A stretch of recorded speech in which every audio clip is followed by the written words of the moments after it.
Before we start today, I got to give a big shout out to Jake O'Connell, who's our newest VIP patron over on patreon.com. If you don't know what that is, that's a way for listeners to be able to support the show financially and help us keep the lights on, help us keep growing, and keep the show going. So if you're interested in that at all, check out patreon.com/bigtruth. There's 4 different levels of supporters. They each come with their own benefits and entitlements. So check it out, patreon.com/bigtruth. Now, if you need some motorcycle parts or some gear or especially for your old like Japanese motorcycle, you really need to check out oldbikebarn.com. They been around for a long time. Bear is a fucking great dude. They have whatever you need for your old Japanese bike or your Harley chopper or bobber or stalker or cafe racer, whatever, man. They even got it broken up by those parts, and they got their own line of leather gear, all made in the USA, and their own line of knives and whatnot. So check them out, oldbikebarn.com, on Instagram at oldbikebarn. And if you happen to be in the unfortunate situation where you find yourself in a motorcycle accident, you need to check out lawtigers.com. They are a motorcycle accident law firm founded for riders by riders. Hope you never need to use that sponsor, but if you find yourself in that situation, then you need to check them out. Go to lawtigers.com, or if you're on Facebook, go to Law Tigers. Just type in a search, do Law Tigers plus your state. So if you live in Massachusetts, you type in Law Tigers Massachusetts, and the local regional office will get popped up, and then you can contact them directly. And, it's hot, it's warm, nice warm, fucking beautiful Sunday here in Massachusetts. You can feel the warmth coming in. The humidity hasn't hit yet, but it's on the horizon. And when that does, you know what's going to happen, man. Those nether regions, you know what I mean? That grundle, that taint, that fucking hanging slab of meat between your fucking legs is going to turn into a swamp, a fucking infested swamp. So what you got to do is check out manscaped.com. They have a razor, which is called the Lawnmower 3.0. It's a specially crafted razor with these special ceramic blades that helps you comfortably shave those nether regions, deforest that area. You want to deforest that area. You don't want to deforest the Amazon, but that's that little fucking mini microcosm Amazon you got growing between your legs. Fucking clean that shit up. No one wants to deal with it. You don't want to deal with it. You're going to be all grumpy and pissed off. Legs going to be all chafed and fucking whatnot. Your fucking chick, your dude or whatever is going to be all pissed off at you because it's going to be all gross. So go to manscaped.com and get that razor.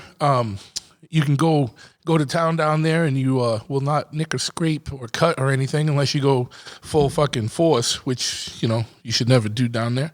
And if you use the promo code BIGTRUTH at checkout, you get 20% off your order and free shipping. They got all kinds of other elixirs and fucking doodads and whatnot, all for your genital health. So you can check them out, manscaped.com. Use the promo code BIGTRUTH at checkout. You get 20% off your order and free shipping.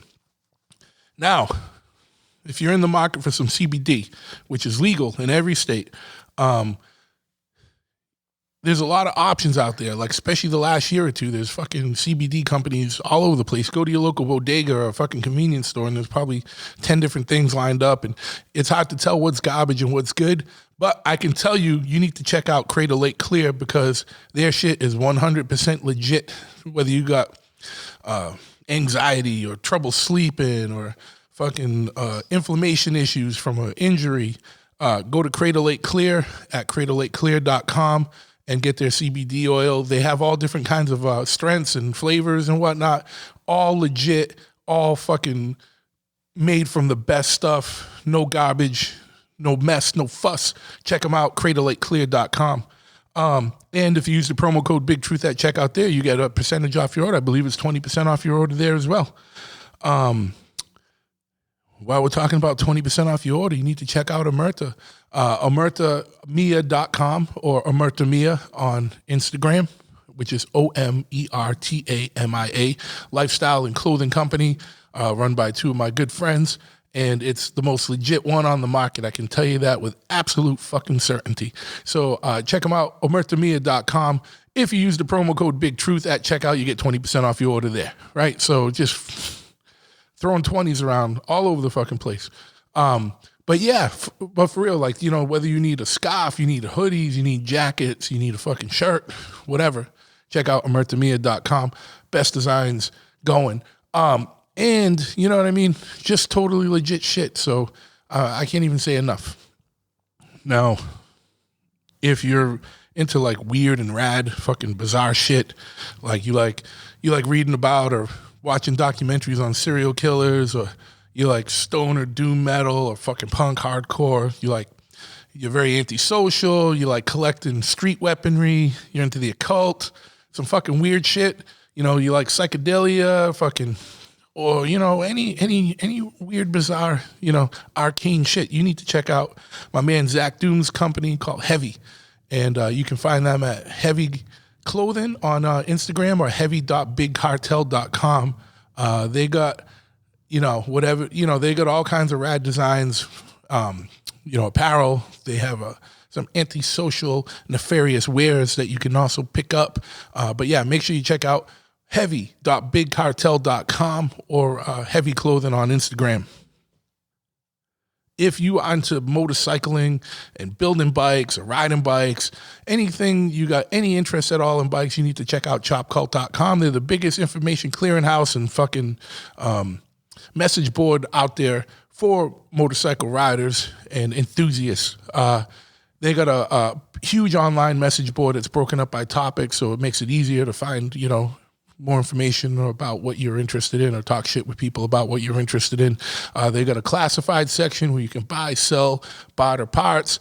They got an online kind of a area where you can go check out events page where you can check out motorcycle related events happening all across the country and all across the world. They email digest where they'll just send you stuff each week if you want. And everything is absolutely free. They don't charge nothing. They don't want your credit card to sign up, any of that stuff. So check them out, chopcult.com, and on all the social medias, simply at chopcult. pitchforkny.com. My man Warren and company, my brother's got a clothing company, but also a record label called Pitchfork. If you're into punk and hardcore and metal, you've seen these guys, or you've seen your favorite artist wearing their shit. So check them out, pitchforkny.com. 100% legit. And they got clothing. They also have a record label. They're doing a new New York hardcore compilation LP. I think pre-orders are up for that right now. So make sure you go check that out, pitchforkny.com. And on Instagram at pitchforkny. And if you're still listening to this and you want to support you know the what I do, you can check out chopperhead.com, our motorcycle shop. It's a full service brick and mortar motorcycle shop. We're not a little fucking company that rents a storage unit space and fucking sells other people's shit out of a storage unit. You know, where it's a fucking legit shop. So you can come in. Anything you need, whether you need an oil change or a full fucking motor rebuild or a full custom chopper built or anything in between, we do it here. And then we also have a showroom with a parts counter, so you can come in. You know, you want a helmet, you can come in and check shit out, try shit on. You don't have to roll the dice online and figure out what your size is. You can come here and actually try shit on. I carry Biltwell, I carry Simpson helmets, I carry Bell, you know what I mean? And we got our own line of apparel. If you're not local in New England and you can't get by here, you can always go to chopperhead.com. We pretty much set up with every parts company there is. So if you don't see it on our website, because we're more of a real shop than we are an online presence, you can always feel free to give us a call. Because if we don't have it on the web store, that doesn't mean we don't have it or can't get it or can't make it. So whatever you need, motorcycle related, hit us up, chopperhead.com. It's CHOPPAHEAD. If you are in New England, stop by. We're on 13 County Road, East Freetown, Massachusetts. We're open Monday to Saturday. And yeah, that's about it. For more information on the podcast, go check out bigtruthpodcast.com. Got every episode up there. And as always, please If you like this podcast, wherever you're listening to it, whether it's on Apple or Spotify or Android, YouTube, wherever you're listening to this, please hit like and subscribe, leave a review, whether you just leave stars or you leave a written review. That all helps us get kind of matriculated through the algorithm more, so we get more out there and exposed to more people that might not know it. So that really helps a lot. Again, all you listeners, from the bottom of my heart, infinite gratitude. And without further ado, let's get into today's episode right now. Big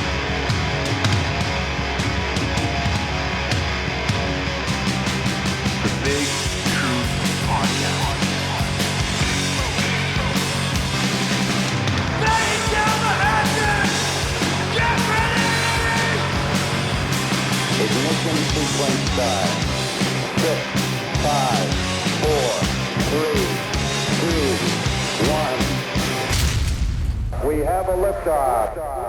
Yes, once again, we got liftoff. I want to thank you for tuning into this episode of the Big Truth Podcast, and I'm stoked to have my man Wino here with me. He's on the road right now, traveling to Austin. But so if it gets a weird connection, that's all, and we'll get him right back on. But you might know Wino from some little bands named like Saint Vitus or The Obsessed or fucking Jesus Christ, dude, Spirit Caravan. There's a million of them. Fucking Hidden Hand. Fucking this guy's got a resume. You know what I mean? A rap sheet. Fucking pages and pages and pages long, man. So stoked to have you on today, man. Been looking forward to talking to you for a while. How's it going, dude? It's so great, and I'm glad to talk to you. I really am. Yeah, man. So you're on route right now on the highway systems of traveling through the country, and how's it looking out there, man? Like it's looking like fucking America is fucking beautiful in every fucking way. The terrain changes and it's still fucking beautiful. So far, it's easy traveling. I haven't seen any weird shit. Well, you got there's 5G everywhere, and I think that's that's sizzles at an unreal rate. But I haven't seen too many chemtrails. A little bit yesterday, but not many pigs. I can't complain. Yeah. Hell yeah, man. Hell yeah. Where are you at now? We are in North Carolina, and basically we drove from the Catskills up in New York to Maryland, where my kids are, and I also have a room there. That's where the band, The Obsessed, rehearses.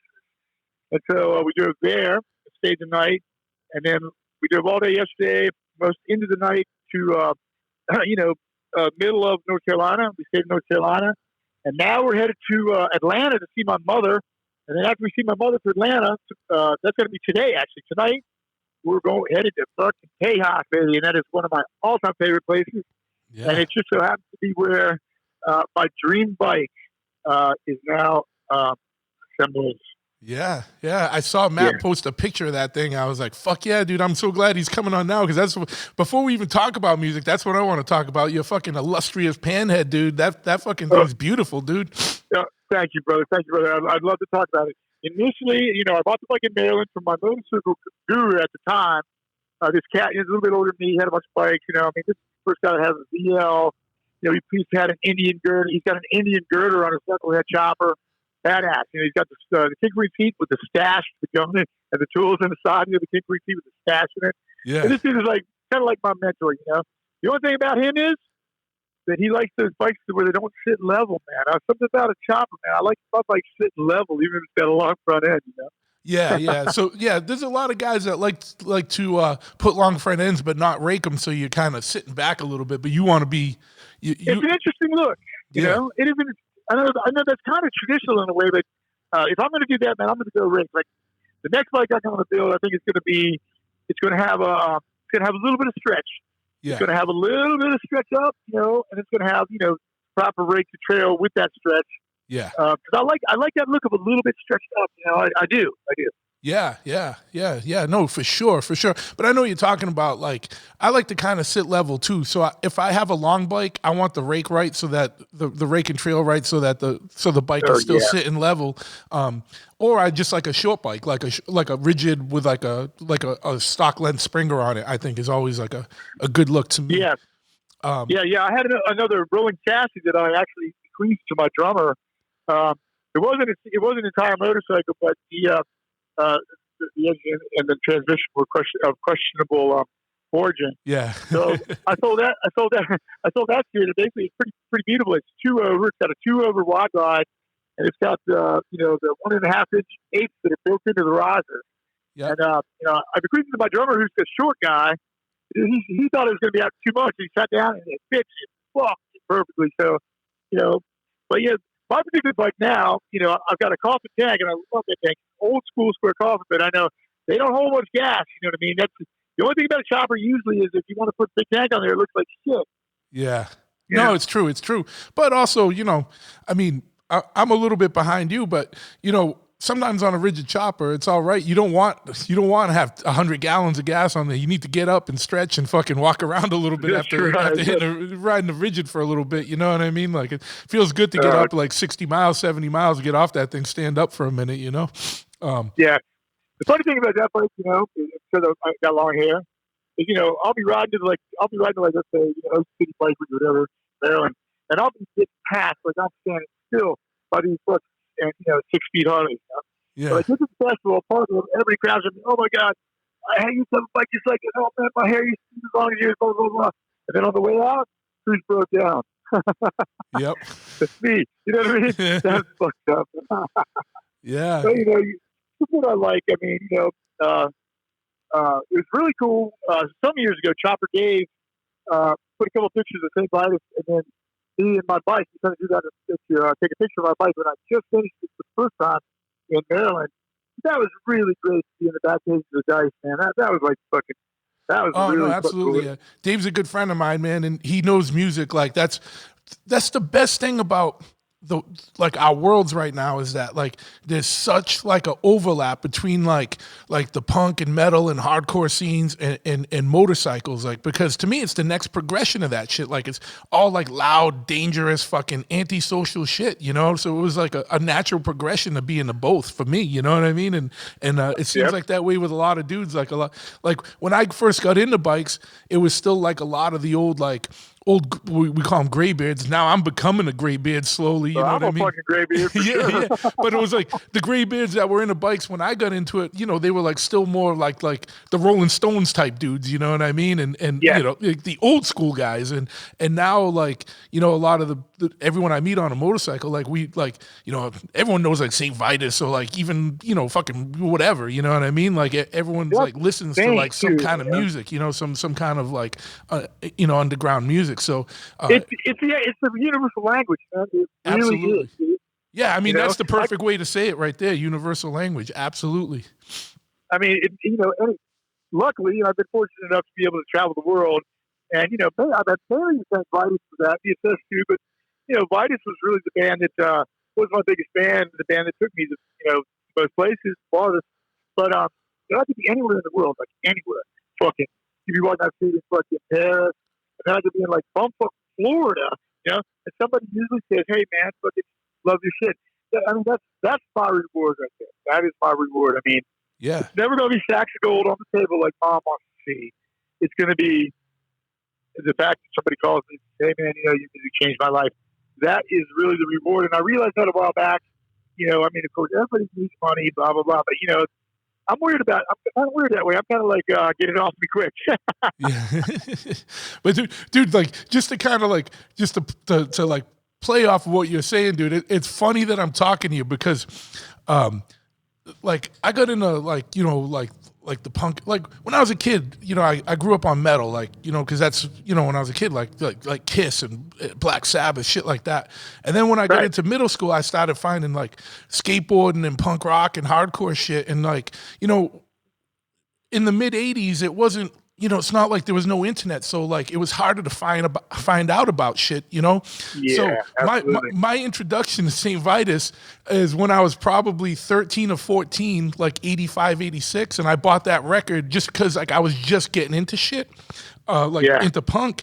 And don't take this the wrong way, but like, this is like me in 85, 86. I was so like into Black Flag and shit like that, but I didn't know too much about punk yet because it was hard to find out. I was a kid. I wasn't, I didn't know what the fuck I was doing. You bought it because it was on SST, right? Absolutely. I bought it because it was on SST, and I was like, wait, what the fuck is this? Sounds like Black Sabbath. I thought it was going to be like punk. Right. But I saved that record. It was the second record with it, get the picture with everyone like on the cover, and I still got it from like because I never got rid of it. You know what I mean? And it was just like, but that was Hallow's Victim. That's a weird record too.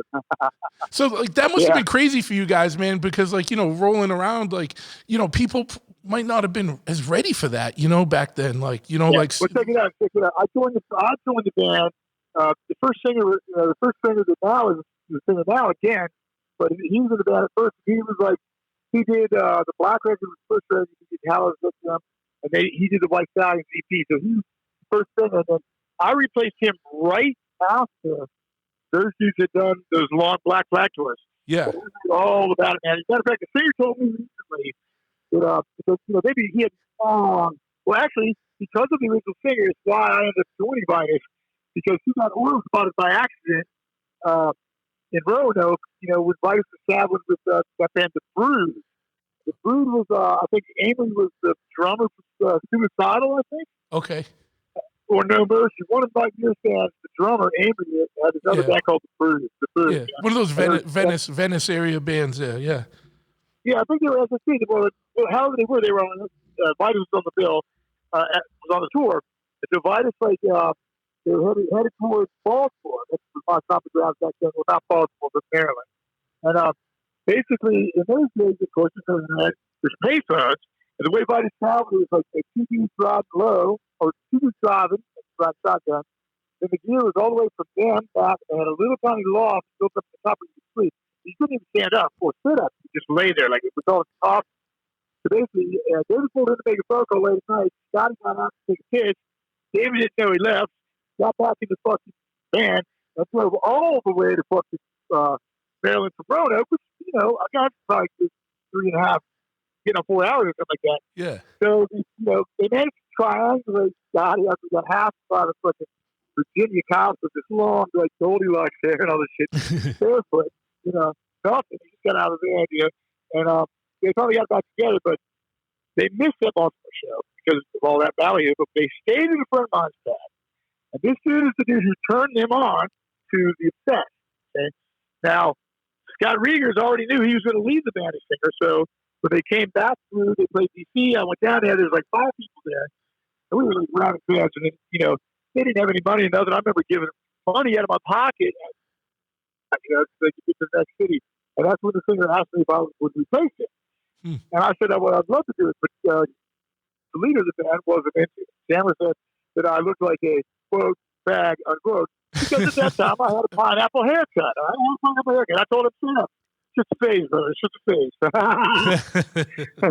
And it was just a phase. I mean, we used to wear glam and go to fucking, pagan tent parties. But nobody gave us any shit, or else we just have to fight our way out or get beat down. I mean, we didn't give a fuck. Yeah. But, but it was a phase. It was just a phase, and fucking, eventually, I muscled my way in pretty much, because David was, like, not really that psyched about me getting the band, but everybody else was. And then one day I just said, I'm moving to California, so I'm joining that motherfucking band.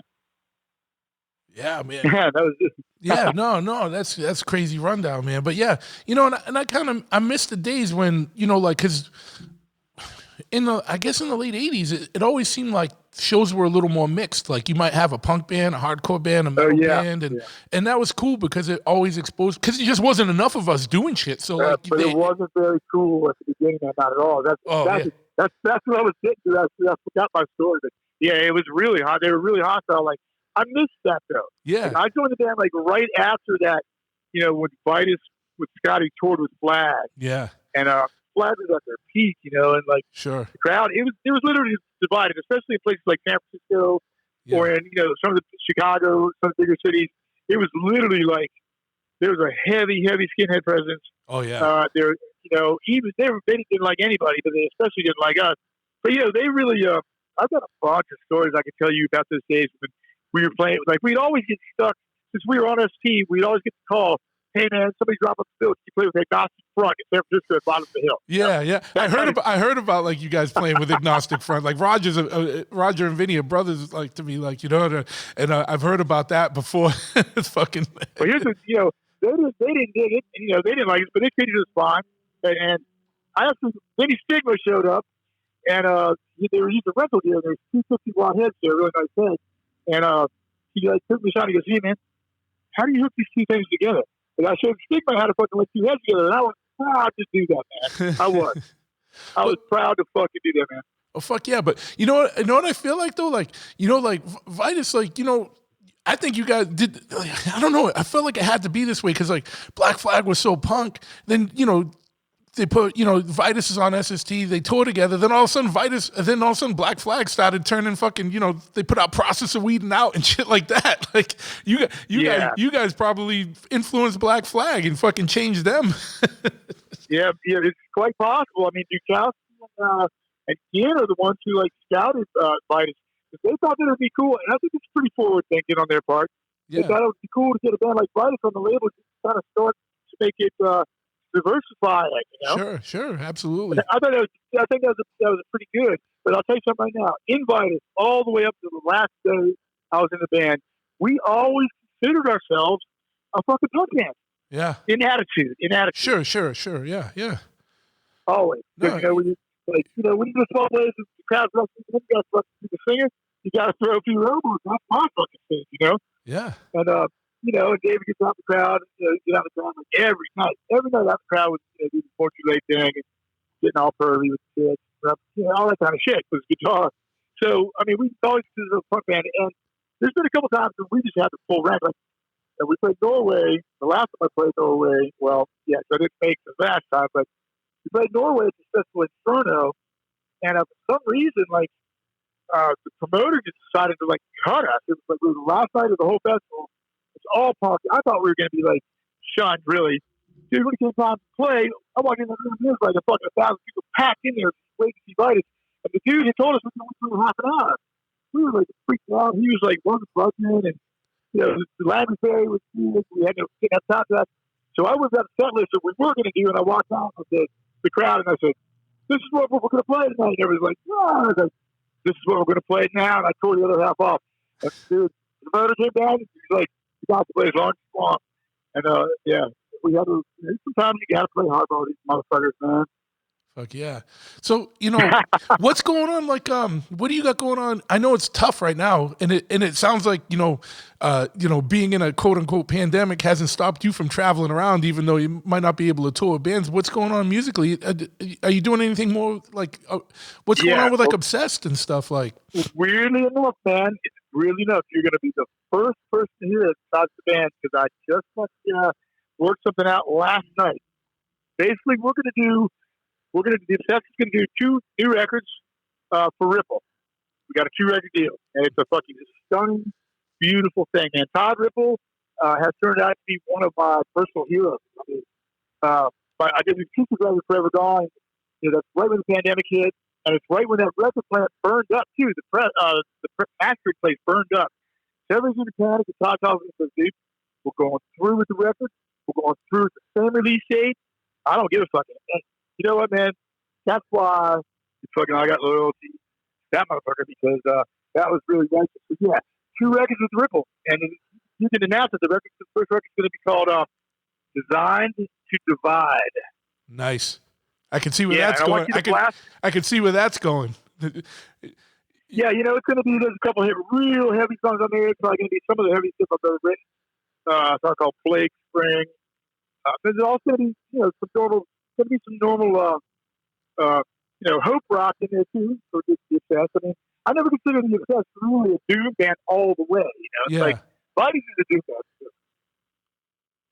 But there's some hope in there, I think, with the Obsessed, and that's good, man. Because I was born in 1960, so it's like Johnny Winter, Frank Marino, Zappa. Yeah. How old are you anyway? Me, I'm 49. I'm 49. Right. You've seen it, man. You've seen it. Yeah. I caught the tail end of some stuff. I didn't see like the first wave of some stuff that I wish I did, but I caught the tail end of the first wave of shit and fucking been because I got into shit as a kid. I was lucky enough to just, I don't know, I found it and it resonated with me early on, and I just never left it. You know what I mean? And it built a life around this shit. You know, not Yeah, that's cool. Wait, yeah, sorry about that. Go ahead. Oh yeah, no, not in the same way, like not as a touring band, but as like a bike guy and you know shit like that. You know. Yeah. I had that motorcycle Jones on me before I was playing in a professional band. It's like it's really crazy, but I think something about it. I think when I was really little, my grandfather was alive, and he had this little VW convertible, and he would take me to Castle, White Castle. Yeah. White Castle, we get those burgers, you know. So one of those days we did that, and all of a sudden we're sitting at a red light off this whole fucking motorcycle club. This is Columbus, Ohio. So they were down at doing choppers, man. They all pulled all around us, and I said, "Boy, Grandpa, look at the choppers." And he's looking up, you know, like looking for a helicopter, you know. but that was my fucking, when that happened, I think it was a turning point. Ever since then, I love choppers. You know? And so one day I was driving down the street when I was a little bit older, I guess I was 17, and I saw this stock VSA Lightning sitting out in the rain. It was for sale.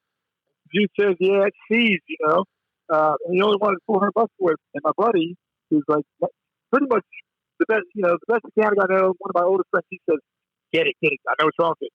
So I paid. Actually, it was $250.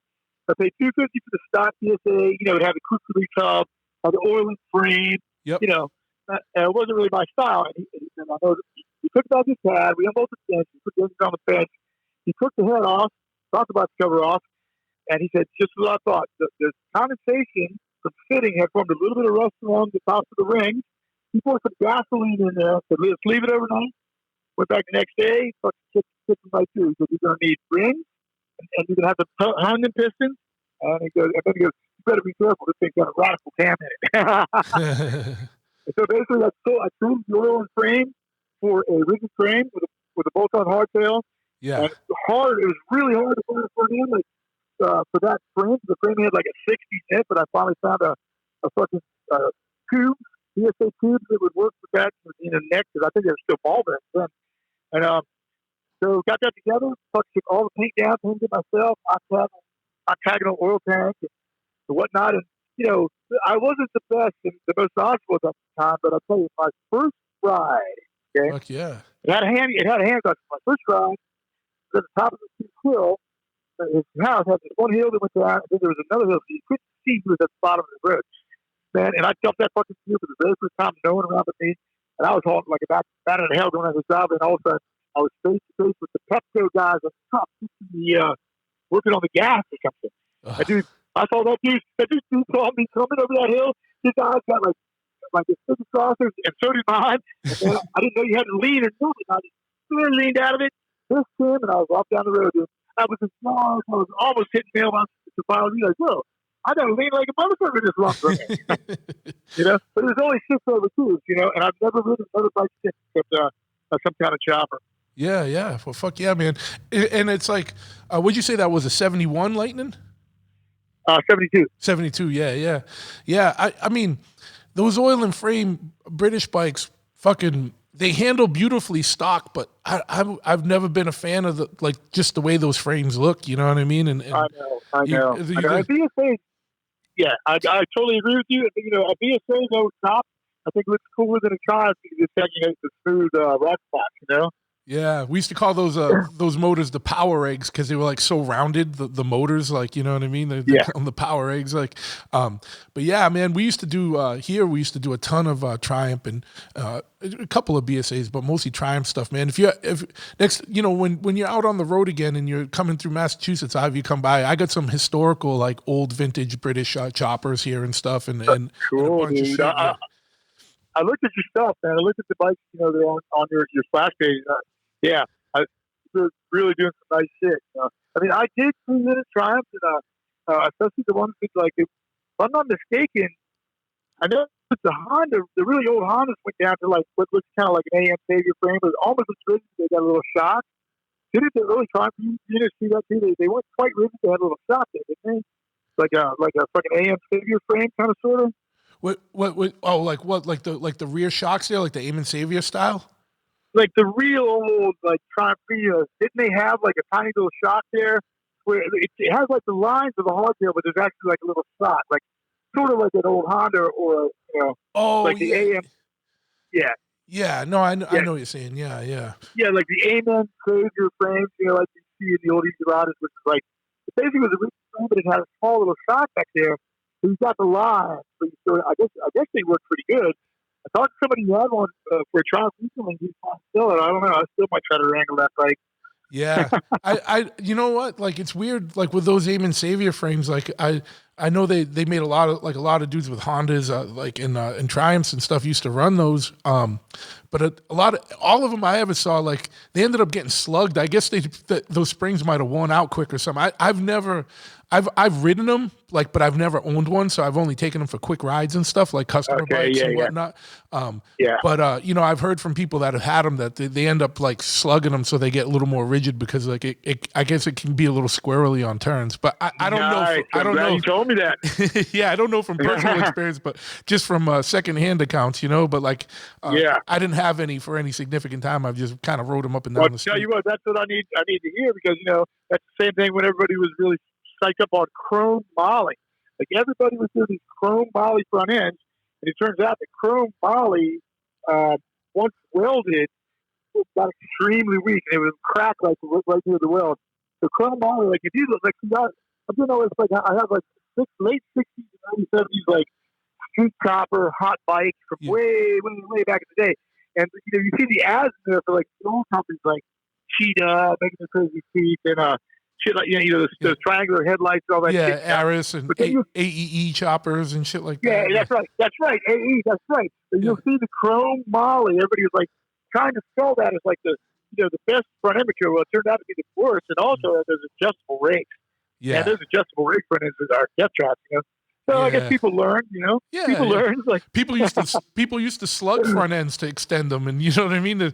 People did all kinds of wacky shit. That's why, like, we ever get old bikes and like, we make sure we go through them, and if I buy an old frame, I definitely chip that Bondo off to look at what's going on under there because people did some fucking sketchy shit back in the 70s, man. Fucking sketchy shit. But hey, you know what? That's people were building. It wasn't like today where there was so brand much. New, it's brand new. They're like trendsetters, or cutting edge. But I guess you learn by Yeah, and they were working with what they had, like people were welding shit with like fucking coat hangers and fucking whatnot, using that as fucking filler rod and shit. Like, people did wacky shit, there's all kinds of crazy shit. Yeah.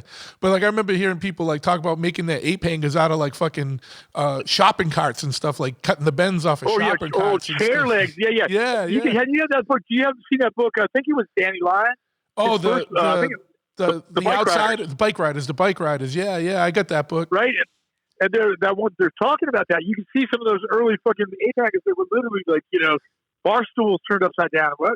Pretty cool, man. Yeah. I think it's cool. Like of course, that one picture is just that one picture says so much. I've been over that bridge so many times between, Kentucky and Ohio.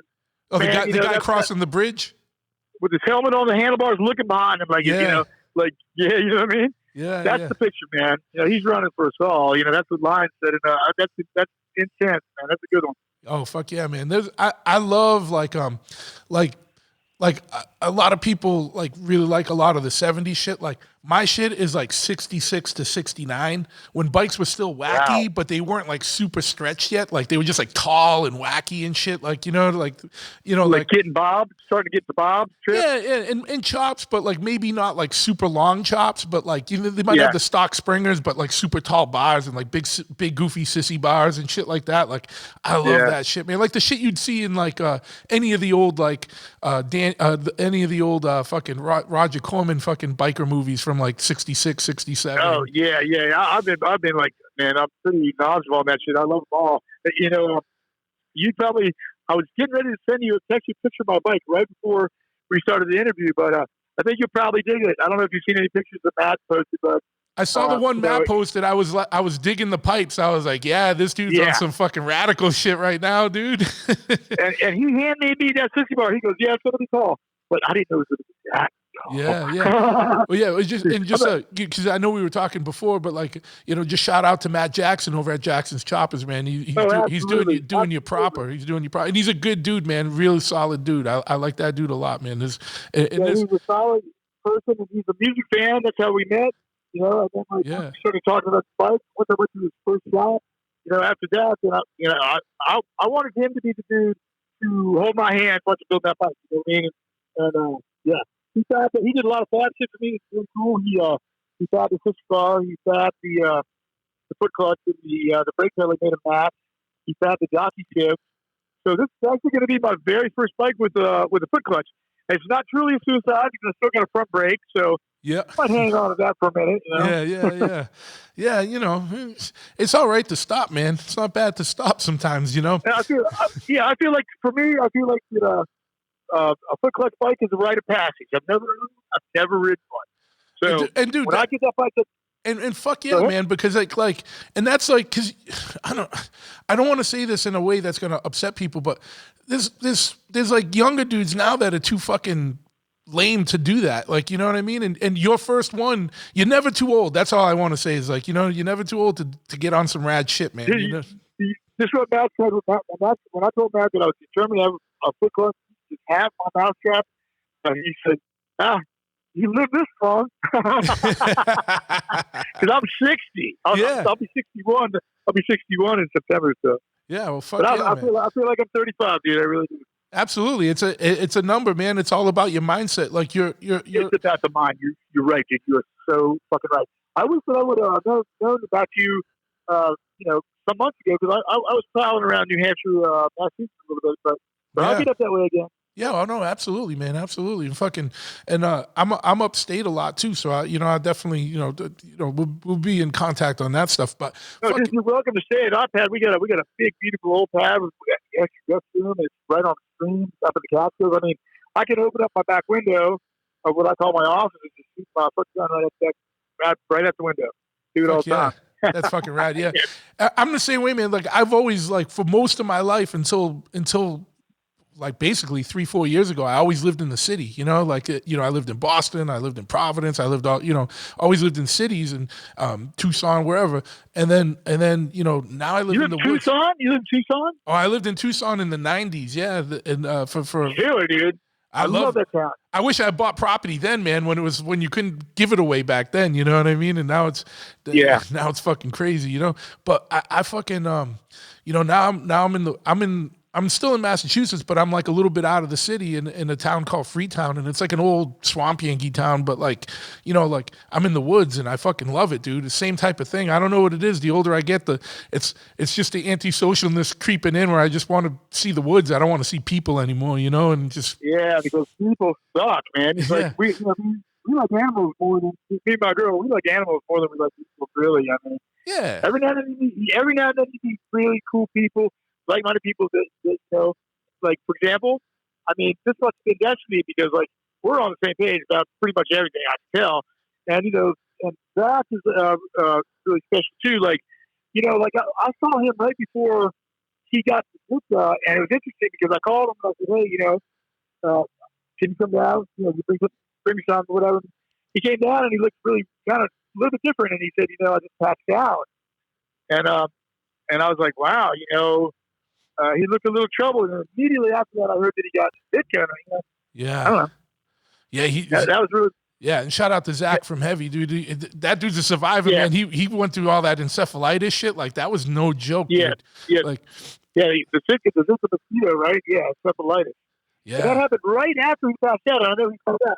He seemed a little different. Like he seemed troubled a little bit. Well, I guess he would be. That was, within the space of a few years, he made some pretty heavy moves. Oh, absolutely, but absolutely. I want to shout out to him. He's the one that got us together, and he's also one of the coolest motherfuckers I know. Oh, no, absolutely, man.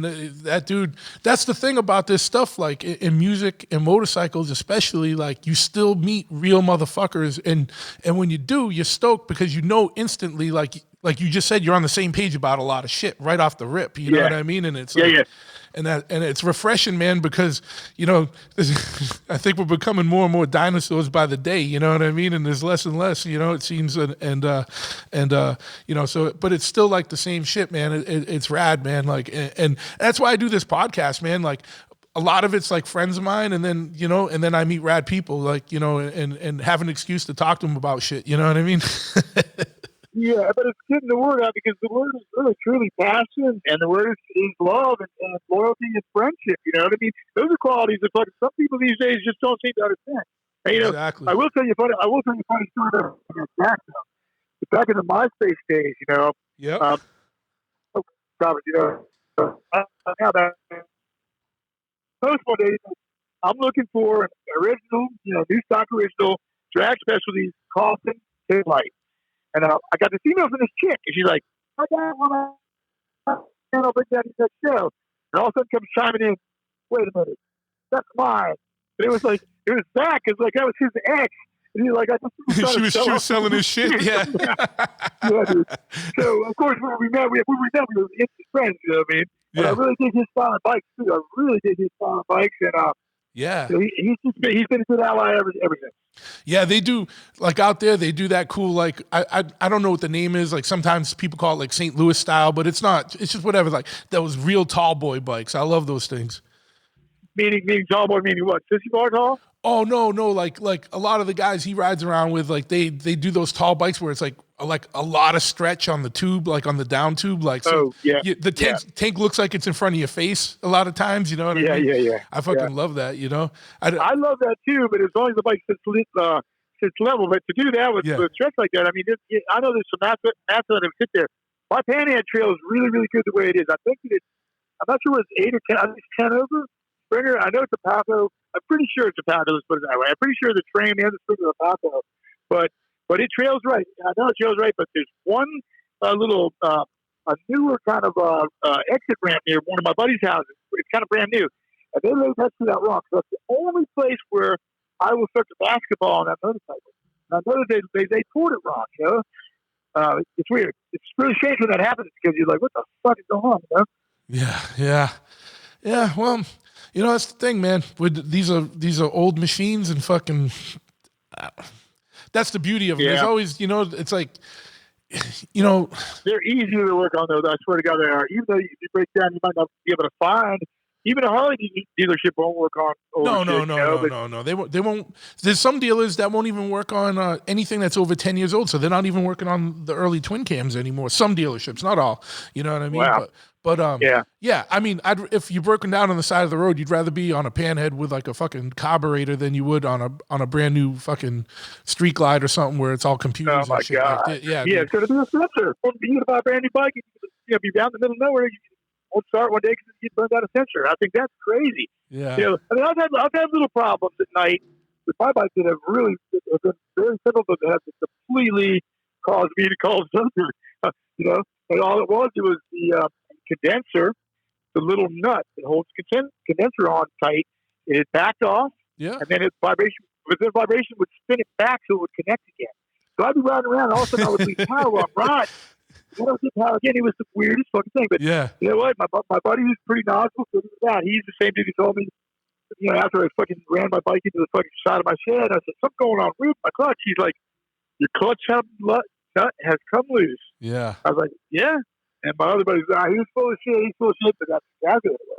Yeah. I mean, those little things can only be learned by trial and error, And a lot of that shit, especially when you're on a rigid chopper, it's particular to that bike. Like you could have two rigid panheads on one of them. That condenser bolt's going to shake loose, and the other it's not, and something else is going to shake loose. Your bike after when you put miles on it, and you know what you got to pay attention to, and what you got to go through and tighten up after every long ride or every couple weeks or whatever. And that's just part of the game with the old shit. It's just it is. Man, I custom made a tool. Where I bent a fucking wrench and a box end and fucking with some heat and a nice strong vise because I would have problems with my head bolts coming loose. And one time I had one missing. I was wondering why the motherfucker went idle, And it's embarrassing when your bike went idle. You come up to the ticket stand, we're going to the swap meet. this dies. I got to get off. I got to kick it. Yeah. You know, that kind of bullshit. Yep. You know, I lost the fucking hip hole. It was just riding around with fucking one hip hole, completely out. Ugh. So it only took me an hour ride before I tightened it. So it's like, you know what I mean? You got to it's your bike. It is your bike. My bike don't like hot weather. I know that. You know? Yeah. But that's the beauty, you know, to me, that's part of the fun of the old shit. Like, it's like that bike becomes That's yours right. because you know it. You guys are connected. You know what I mean? Like, if you sold that bike to someone else, it wouldn't be their bike for like months and months until they put the time in on it and learned it. You know, and they all get their own little starting ritual. You know, there's the same kind of basic one you start with, but they all like to be tweaked a little bit different to fire them up, you know, and that's going to be the difference between, you know, you sitting there and doing 10 kicks or 2 kicks, you know what I mean? It just looking around for wire in the bushes and shit, like you know. But listen, you know, I just thought of something. This particular rolling chassis that I was telling you about, the 2-over wide glide, it's rigid. It's sort of really nice, man. It's all Allen nut. It's got, you know, drilled running boards, drilled discs, all that shit. That needs an engine and transmission, and you are a lot closer to Texas. So I might want to talk to you about maybe some ideas for my boy, because I'd be clean to my drummer. Yeah. In the effect. And you know, this is like really special, man. It's a really nice paint job and all this and that. But it is just a rolling chassis at this point. Yeah. You know, think about what you want to put in there for a motor, and we can set you up. You know, that's not a problem. I mean, I love SNS motors. I think they're bulletproof. I don't know what you think, but oh yeah, absolutely. You know, for sure. Especially, you know, if you just want to fucking ride hard and not have to worry about some of the other shit you have to on a 60-year-old engine. You know what I mean? Yeah. I know that new blockheads are pretty cheap, though. I've been told. If you buy a new Harley engine. Yep. Is it? It just depends. You know, like the thing is like, you know, you could put like an SNS Evo in there and it'll be pretty bulletproof and it'll be nice and fast. It just depends too. Like, you know, you can find a nice SNS panhead. You know what I mean? Like, and those things are fucking cool. You know, that's the beauty of the SNS. Really, yeah. I know the whole thing with the flathead power and all that. I think it's really great. It's set up. The bolt pattern is set up for. It was a shovel head with a early shovel bottom. But what do you got laying around? I mean, I'm sitting in my shop now and I'm looking on my bench and I got a OG 55 panhead motor sitting there. I got a couple of Evos sitting there. Out in the front, I got another Evo. I got a shovel engine. You know, we got stuff hanging around. You got a shovel? Yeah, I got a shovel hanging around. Is it for sale or is it just? Oh yeah. I mean, everything's for sale, bro. No, not everything. Not everything, but yeah. Yeah, man. We got stuff. We'll talk offline and talk more about the bike project, and then no one wants to hear us talking about it. They want to see it later. Then we'll talk about it when it's all said and done. That's right. And you know, so I did want to ask you a question though. So what got you listening to Vitus? I mean, what turned your opinion on Vitus? Well, you know what it was is like, so when I said that, when I was like, oh, what the fuck is this? It just sounds like Sabbath. You know, I was a kid, like literally a kid. I get it, dude. I totally understand. And I was like just all punk and aggro and like skater, like punk rock kid. You know, I was like, fuck it, it's not fast. I want fast. And then, you know, just through time, you know, like I you know, started getting back into like just some metal shit too. Like, you know, like, you know, like you can't just listen to one kind of music, you know, like I grew up on metal and then came back to it, you know, like I always liked it, but it was just like when I first got into punk, I was so enamored with it. Like I didn't want anything that wasn't fast or hard and heavy. Oh yeah. I didn't want anyone with a sing-song voice. I just wanted fucking gnarly screams and smash. I just wanted to smash it. Sing-song voice. Are you referring to the DC band? Yeah.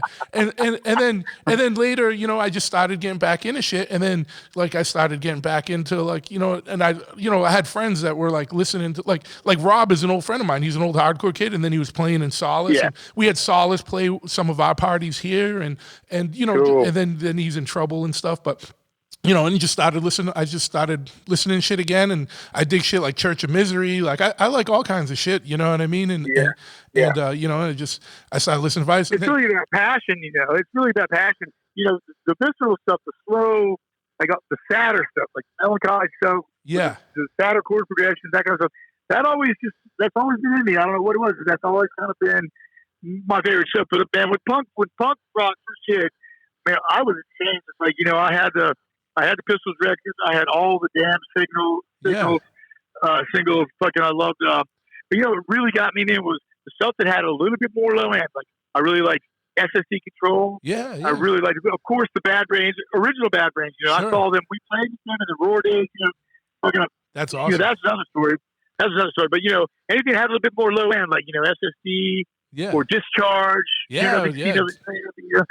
So and when I first joined Vitus, we missed the hardcore getting trashed by the punks thing that was there, but we did do a couple shows in Vancouver, Canada. We played 2 shows at TBH.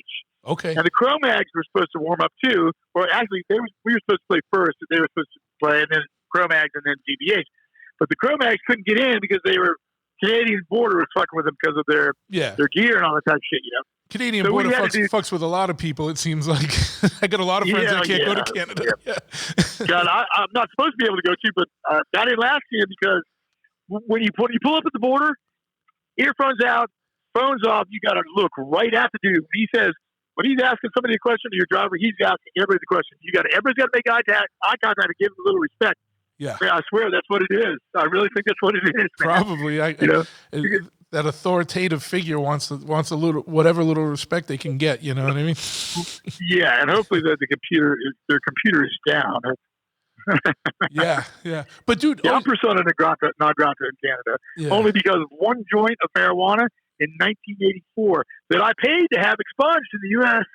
Yeah, and it didn't get. They got everything you've ever done in Canada, everything you've ever done. Dude. It's fucking crazy, man. It's crazy. but fucking but and also to answer your question too, like when going back to it, like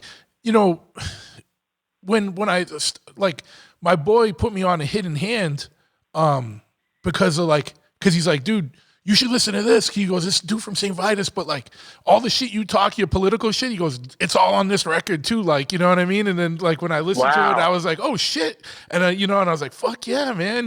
Like, and as I was saying, like the Hidden Hand shit hit hard with me because it resonated like with what it was about. You know what I mean? And like you said, like you always felt like you were punk rock and even, like in attitude. And like, to me, that was punk rock. Cause the saddest thing to me today is, you got all these punk rock motherfuckers that are just going along with the mainstream fucking narrative and just regurgitating it and getting mad if you're doing punk rock shit. I was like, hey, wasn't the first lesson like fucking question authority? You know what I mean? And whatever happened to that, man? Right. You need to have a healthy healthy questioning of authority. It's just common sense. Like, and you got these people now like fucking, like everybody's like that now, though. Everybody's blind. It's crazy. They got them. They got it. We're freaking out. Yeah. I'm freaking out. Everybody I know, like you and me, that we can talk like this. Everybody's freaking out because we've never seen anything like this. I mean, this is the kind of shit that we've been researching for all the years.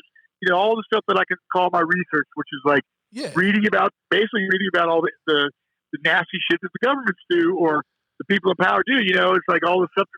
Bullshit. And I really was kind of hoping we would never see it in our lifetimes. I was really hoping that my children would never see it in their lifetime. Yeah. But here it is. And it's my thoughts on it are like, as you go through life, we dig our bikes, we dig our music, all that, but sometimes I get to see, I'm like, what am I here for? Why am I here? Because it sometimes seems like there is a really deeper place, and I just realized the other day, I said, man, probably because I got to fight. Yeah. You got to be a voice that like a voice of opposition. You got to be the voice. That's right. And and it's like weird now because like when we were young, music was like in your face and people were in your face, and the world's not like that anymore. You almost have to like coddle people along now and like be more subtle about shit and then like win them over subtly. You know what I mean? Because like if you get too in people's faces anymore, they're like, oh man, like everyone's so weird and like I don't know how to explain it now. It's like The Oh, world. dude, it is so weird. I don't want to be having the old man conversation like when I was a kid, blah blah blah. But no, fuck yeah, dude. It's a different world now. You know what I mean? It's a different. People need to know that. Though. People need to know that. It's sort of like I was telling my girlfriend. She's younger than me, but I was telling her about the movie Soylent Green. yeah. Where you had an option to be euthanized, and when you were euthanized, you would go sit in the theater, and they would play like movies of how it used to be with the trees and the flowers, and the guy was just sitting there crying, because he had seen it and he missed it so much, I mean, it's like a fucking. I'll tell you something that was really telling for me though. Like I first got into all the alternative stuff when I read Fingerprints of the Gods. Yep. That was a book where basically got proved through science the Sphinx and the pyramids were way older than they said they were in history books. So then I started going, well, why is that? Why are they telling us this, that? And so then I started to question all, written materials and stuff. Then I started to see all the connections between the corporation and, the beware the military industrial corporation, all that kind of stuff. Yeah. But man, there's just been a few things that have really moved me, and God, I'm so excited. I might have actually lost my train of thought. Yeah, no, you were just talking about like how you kind of got on the journey of like learning shit, you know what I mean, and being exposed to it. Yeah, and it's like crazy because when I was a kid, I was into all kinds of weird shit, like and like anything that was like weird or arcane knowledge, I was like all about it. Like I had like weird like encyclopedias, like one was called like Man, Myth, and Magic and shit. And it was just encyclopedias of weird shit. You know what I mean? And then so like some people get into shit through that. Like you said, you started reading Fingerprints of the Gods and finding out like, hey man, like archaeological records might be wrong, or like they're showing how like through rain patterns and whatnot, like how old the Sphinx really is. But then even on like in a more digestible thing, if you just start to tell people about Federal Reserve and like be like, hey, go watch fucking dudes, fucking America, Freedom to Fashion. Go look at Aaron Russo's movie. He was a mainstream dude. Like, go look at what he did. And like that is more palatable for some people. And then they're like, oh shit. Like, you know what I mean? Like, cause that's like, that's not conspiracy. That's like legit backed by like, there's no conjecture there. This is fucking reality. Right. And that's why that word, those two words, conspiracy theory, that is the best weapon they have. Yeah, to minimalize something or to minimize to marginalize you, to paint you as a nut, to fucking, as soon as they say that, it's like the news these days. I mean, the interesting thing about the news these days is it's all owned by Rupert Murdoch, but he's still letting Fox News go. So it's like, because they've got to continually keep the decisiveness going. They've got to continue the divide and rule. That's really, I mean, the same people that gave us, the same people that, assassinated the Archduke or whatever and started the First World War are the same people who gave us the Second World War, are the same bloodline who gave us the Third World War. I mean, Albert Pike said it way back when. Yeah, Albert the Pike, same bloodline that'll finance both sides of a war. Right. Ford, with the rubber, crap, all that. But the thing about Albert Pike, he said way back when. He said, the end game is going to be the very last World War. It's going to depend on the Muslims, is what he said. And this is like, the swashbuckling, like sword type days. But there's another thing, like, what about the Balfour Declaration, where they were already carving up Palestine for the refugees of the Holocaust before the war even happened. Yeah. There's a lot of... I mean, it's the same people, man. It's the same. It's a small group, and I believe this. People think it's crazy, but it's a small, it's bloodlines. And personally, this is my theory. This is what I believe. I think that some of these people are not wholly human. I think that there's been entities that have lived on this earth a lot longer than us, and I think that they have managed to interbreed with people, and that's why, Clinton, Obama, and all those bloodlines were all the same bloodline that goes all the way bad to old Vlad. The old Vlad, they are definitely bad. Yeah. I think. Yeah. When you start talking, And there's like, I'll send you a link to a podcast I did with a guy named Matthew Roberts, who was a U.S. Naval Intelligence officer, and Oh my God. he was on the Roosevelt when they filmed the gimbal footage and the go fast footage. He was a naval intelligence. He didn't see it firsthand because he was on the ship, but he wasn't in the air. But he saw the footage right away, and then when it became when everything became like, when the Pentagon started to say, this footage, we acknowledge it, like we don't know what it is. His brother hit him up, and then he started investigating it.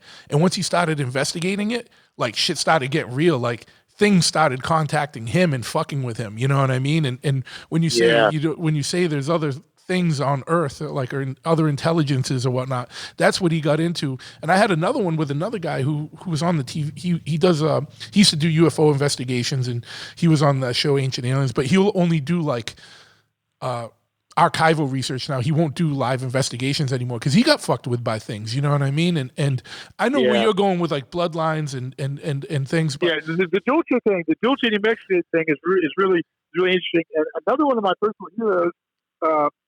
The PS-13 is a fuzz pedal that Black Arc Films made for me, and I call it the PS-13 because it's 13 attempts that were on Phil Snyder's life.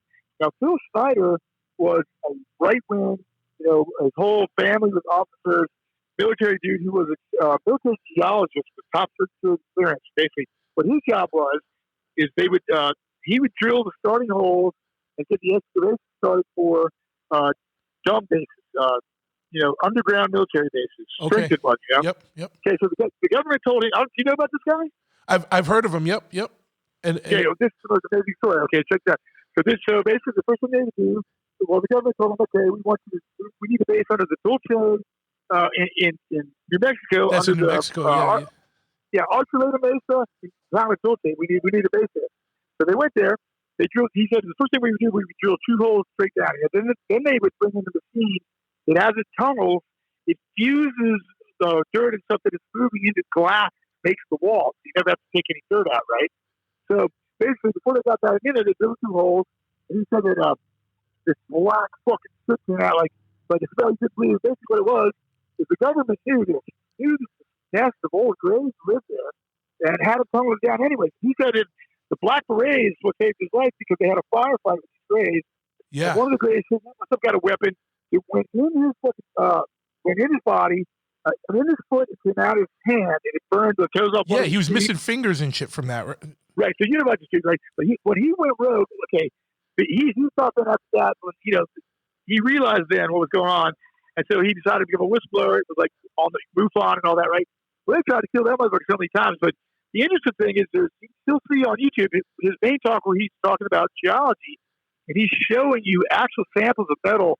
Like basically, we had got an alien technology, 3 degrees of heat, of being able to withstand heat. Like all this shit's going on there at 51. It's like, 1 grade, but he said it was a molecule.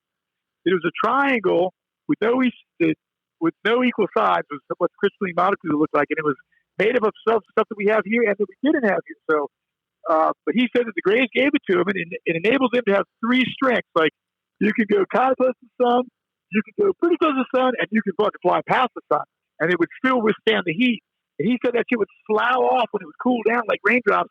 It'd just be like laying there on the tarmac like hard little rocks. And he had them, and he was showing them around, Huh. That guy, I mean, what a hero, man. The first thing he says is, I love my country more than I love my own life. Yeah. Dude, Yeah, because he was famous for like when he would talk, he would show all his scars and lift his shirt and show. He was something talking about the black budget, where all the money disappears to, and that was like back in the 70s, I guess.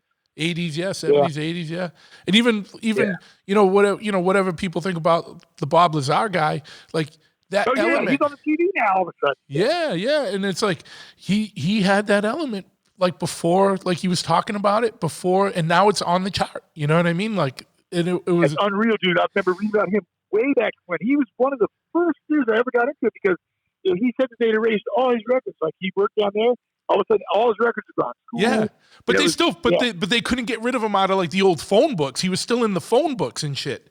Oh, And really? Is that what it was? yeah, they found the phone books because they couldn't get rid of all those, and he was in the phone book. They found, the old newspaper articles that say like Bob Lazar of the whatever labs and this and that, and like, you know what I mean? Yeah. Like, and these is in mainstream newspapers, like, because he put the jet engine on his car and all that shit, and and so it was like this stuff that they could get rid of. They could get rid of a lot of it, but they couldn't get rid of everything. You know what I mean? And it's like, so whether or not whatever I always try and keep a healthy, not skepticism, but kind of like a skepticism of everybody. But what he says is like, you can back up that there must be a reason why they're denying his existence when you can prove that he worked for these places and was there. You know what I mean? So but he started talking about it pretty quick. I think he got pretty pissed off. But the Dulce thing was really weird, and also was Steve Adair thing. Adair was that young kid who was building rockets right around Lazar's time. He was building rockets and had this advanced mind when he was really, really young. And of course, the brass picked up on that and they got him. And his story is they took him to a hangar where there was a craft, an alien craft that might have been a Roswell or something like that. And the engineers couldn't get into it. They couldn't crack into it. They couldn't drill into it, nothing. And he walked up on the wing, put his hand on the thing, and a door opened up because it sensed him. It was alive. It sensed that he was pure, And that's when they started. Well, Lazar talked about the propellant they were using, like a tiny reactor with some elements that we didn't have here as fuel. I mean, they reverse engineered a lot of people from Roswell. Another story, and man, but there's a bass player I know. He's pretty famous. He married into a family of Agua Caliente Indians. That's one of the only tribes that made any money because they sold Palm Springs, right? So they were still like powerful. And we were talking, and his wife was Indian, and she said, she goes, I have relatives of mine, distant cousins, that told me one time that they were out hunting in the desert, and they found a downed craft, and they said something in there was still alive, but they were so scared that they knew that if they told anybody about that or tried to rescue it, they would be probably killed. And so I guess that they finished off the alien and buried the craft, and that was it, because they were only out of fear, Yeah, it's crazy. Where do you think it's going? Crazy. Now that, it seems to be escalating in the fact that, like, the government, whether it's the Pentagon or whatever, is officially kind of recognizing or acknowledging existence of UFO footage. But also there was that one agent who said that, this kind of got swept under the rug during COVID, but this was in the New York Times where he's like, oh no, we have craft that are not of this world. And that, and you heard that once, and then you never heard it again. But it was in mainstream news. It was a contractor. He's like, we have craft that aren't from this world. Where do you think this is all going? Do you think there's going to be some kind of reveal? I do, and I think here's what I think it's going to be. I think it's why they're revealing right now. I think that why the Pope came out and said what he did and all this shit is because there's going to be a false flag incident where there's probably going to be some kind of natural disaster that they're going to orchestrate with the HARP weapon. Or maybe there's going to be another disease, weaponized virus. They're going to call it a disease. It's going to happen. It's going to be more than one thing. But what's going to happen is there's going to be all of a sudden there's going to be what they're going to call an alien invasion, which will be false flag with crafts that we have right now, like this guy was saying, that look like alien craft. Obviously, nobody's really seen the fucking. So if one day you wake up and there's 1,000 UFOs over the city, and they're saying, everybody quick, run to the churches or to the FEMA camps. Don't go there. No.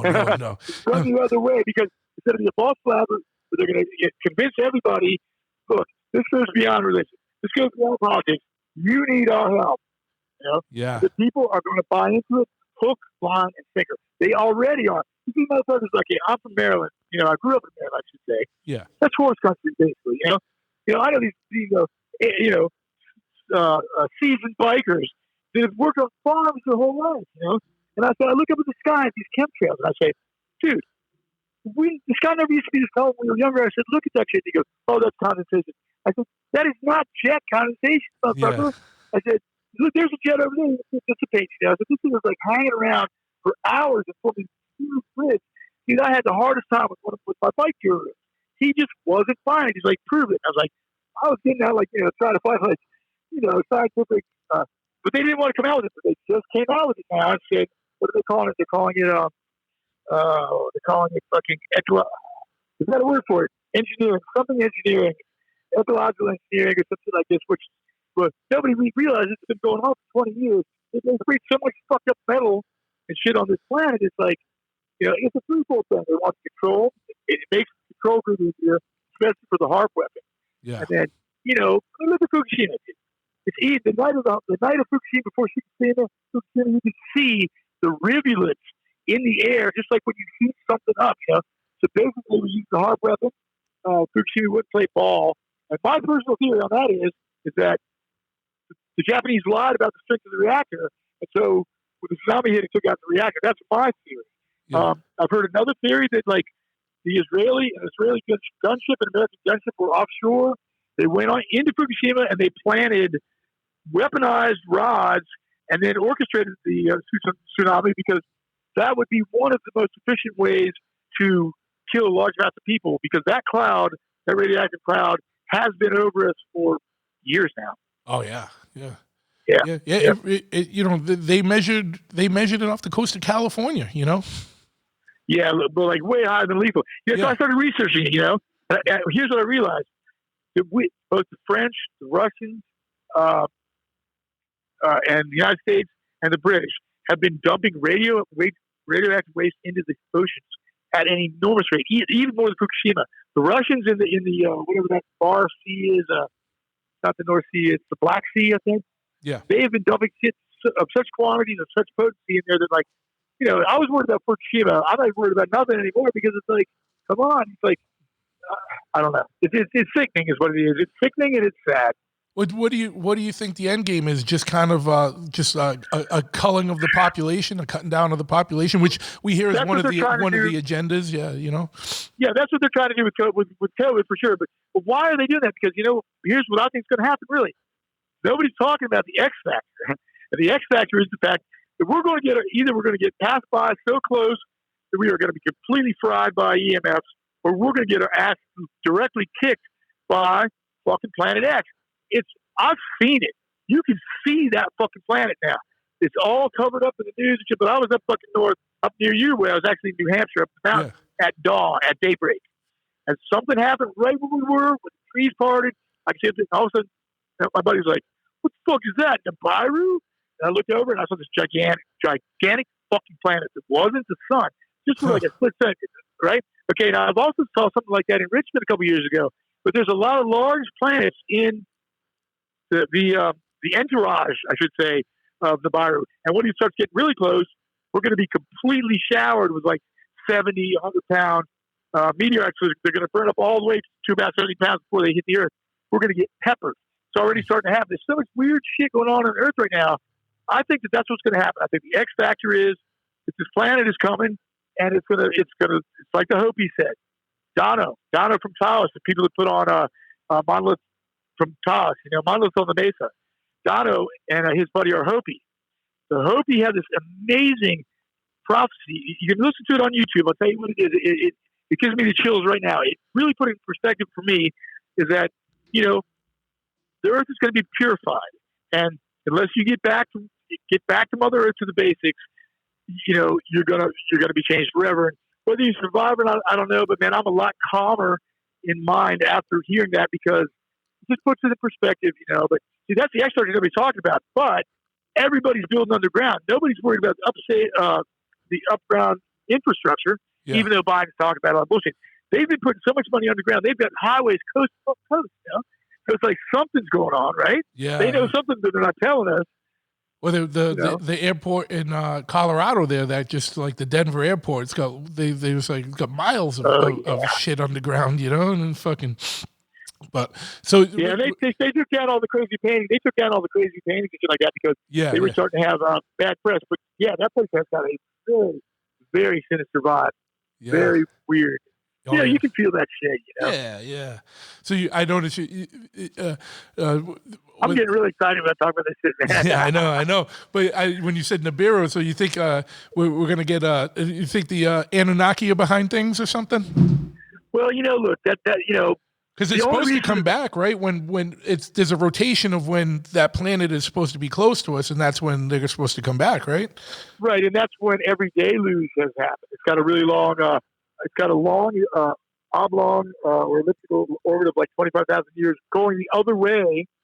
So it's a reverse orbit.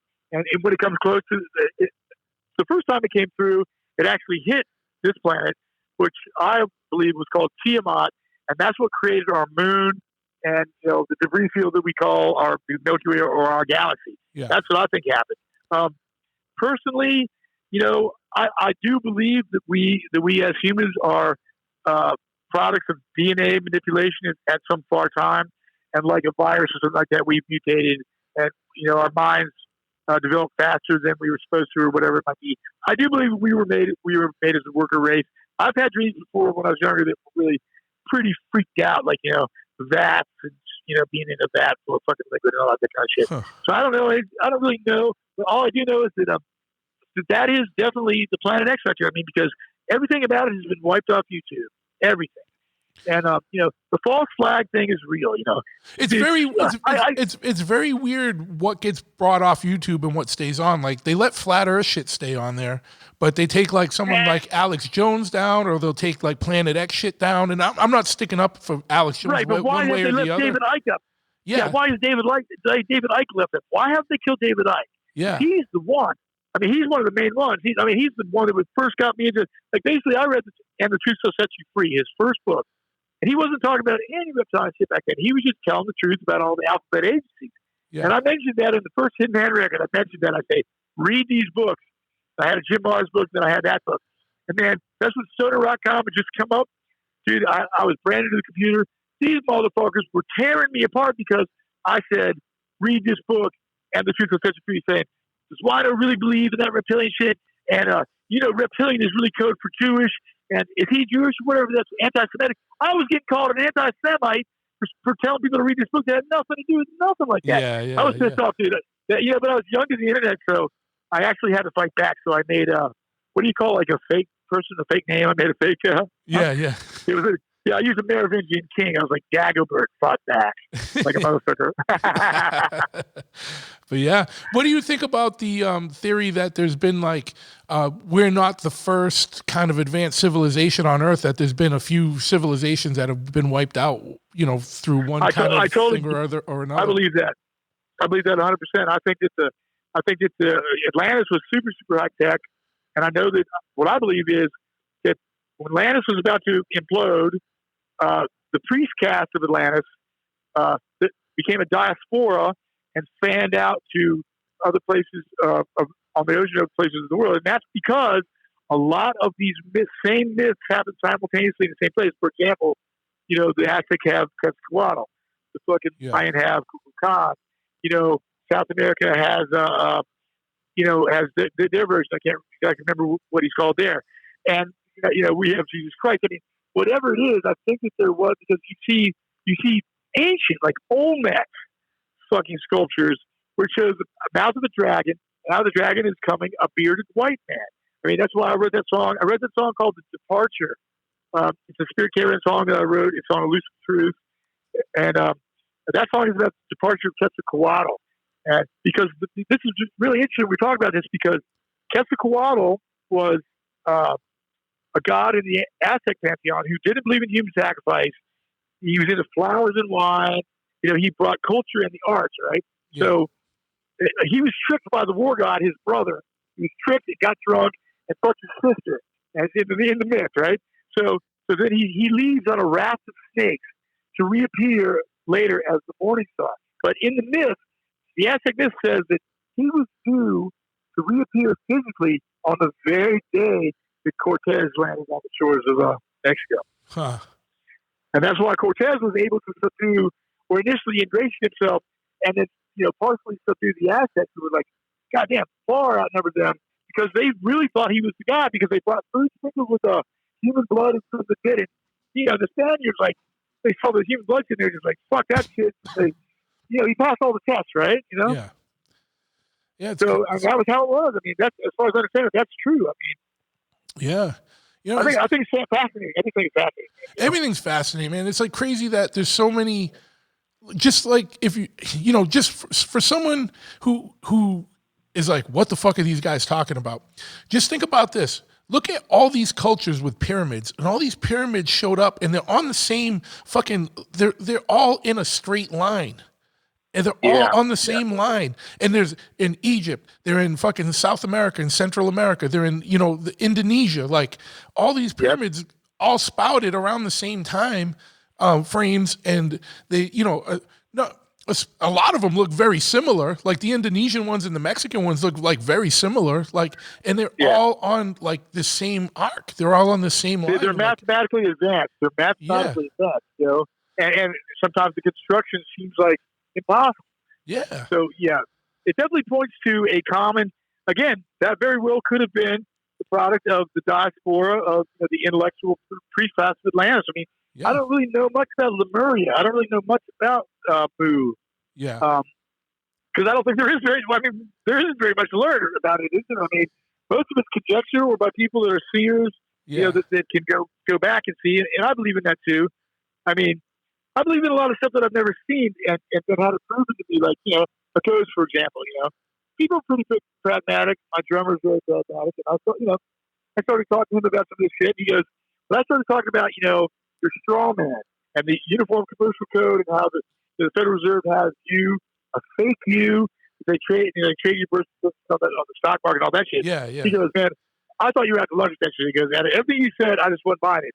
Then he researched it and understands it too, even though it's really hard to understand. Yeah, yeah. But, you're a corporation. You're not a human being. You're a corporation.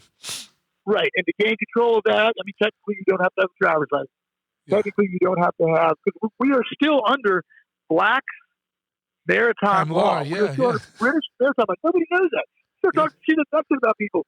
But I'll tell you something I believe in, though. It really is the one kicker. When I start talking about Bigfoot, man, people are just like shake their heads. Man, Yeah. Yeah. But I totally believe in that entity also. Oh yeah, no, yeah, and for me, like I go through like I've always been interested in things. I keep an open mind. Like, I'm not a scientist. Like, I'm not like a I'm not a physicist. I'm not like a super scientist. Like, there's things I can't prove. I go on belief, and I always try and keep an open mind about things. Like, because when someone's so staunch, like they're like, well, this is what happened. Like, how the fuck do you know, dude? Were you there? Like, were you there? Right. Like, did you see these pyramids getting built? Do you know what the fuck actually happened? No, there's theories, and there's some shit that makes more sense than others. Like, but when you start, just questioning things and looking at things, like, like even to bring it back into modern times, like, it gets your gut will tell you. Yeah, your gut will tell you. Your heart will tell you. And it bums me out. It bums me out so much that so many people that normally should have been like people I thought would be on the front lines of common sense and like fighting and resisting shit, have just bought into it. They got so many people with this COVID shit, like, and it was like, I'm like, motherfucker, if you really think they were worried about your health, would they tell you to stay inside and you didn't see one public health message about taking like quercetin and vitamin C and D and this and that and getting exercise? All you saw was be afraid. All they did was pump fear into you continuously for a fucking year. And now you're bought, sold, hook, line, and sinker. And I was like, do you think Pfizer gives a fuck about you? Like, you're going to stop putting shit for the Pfizer's making into your body? And it's like, you're anti-vaccine. I'm like, no, I'm not anti-vaccine. I'm anti that fucking vaccine. I'm not anti-polio vaccine. Like, I'm anti that shit. Like, it ain't even, like, they're keeping quiet about, like, the animal test because all the animals were fucking dying. You know what I mean? Yeah, and I'll tell you something right now. I researched that vaccine hardcore. I researched that hardcore, looking in science books and shit like this. What they're calling a vaccine, or the Moderna one especially, is not even a true vaccine. Even on their own website, they call it a platform. What the mRNA does is it fucking stimulates. They inject you without a vaccine with a tiny little piece of the spiked protein of the virus, not the whole virus. So that basically what happens is your fight cells develop, and they will attack that.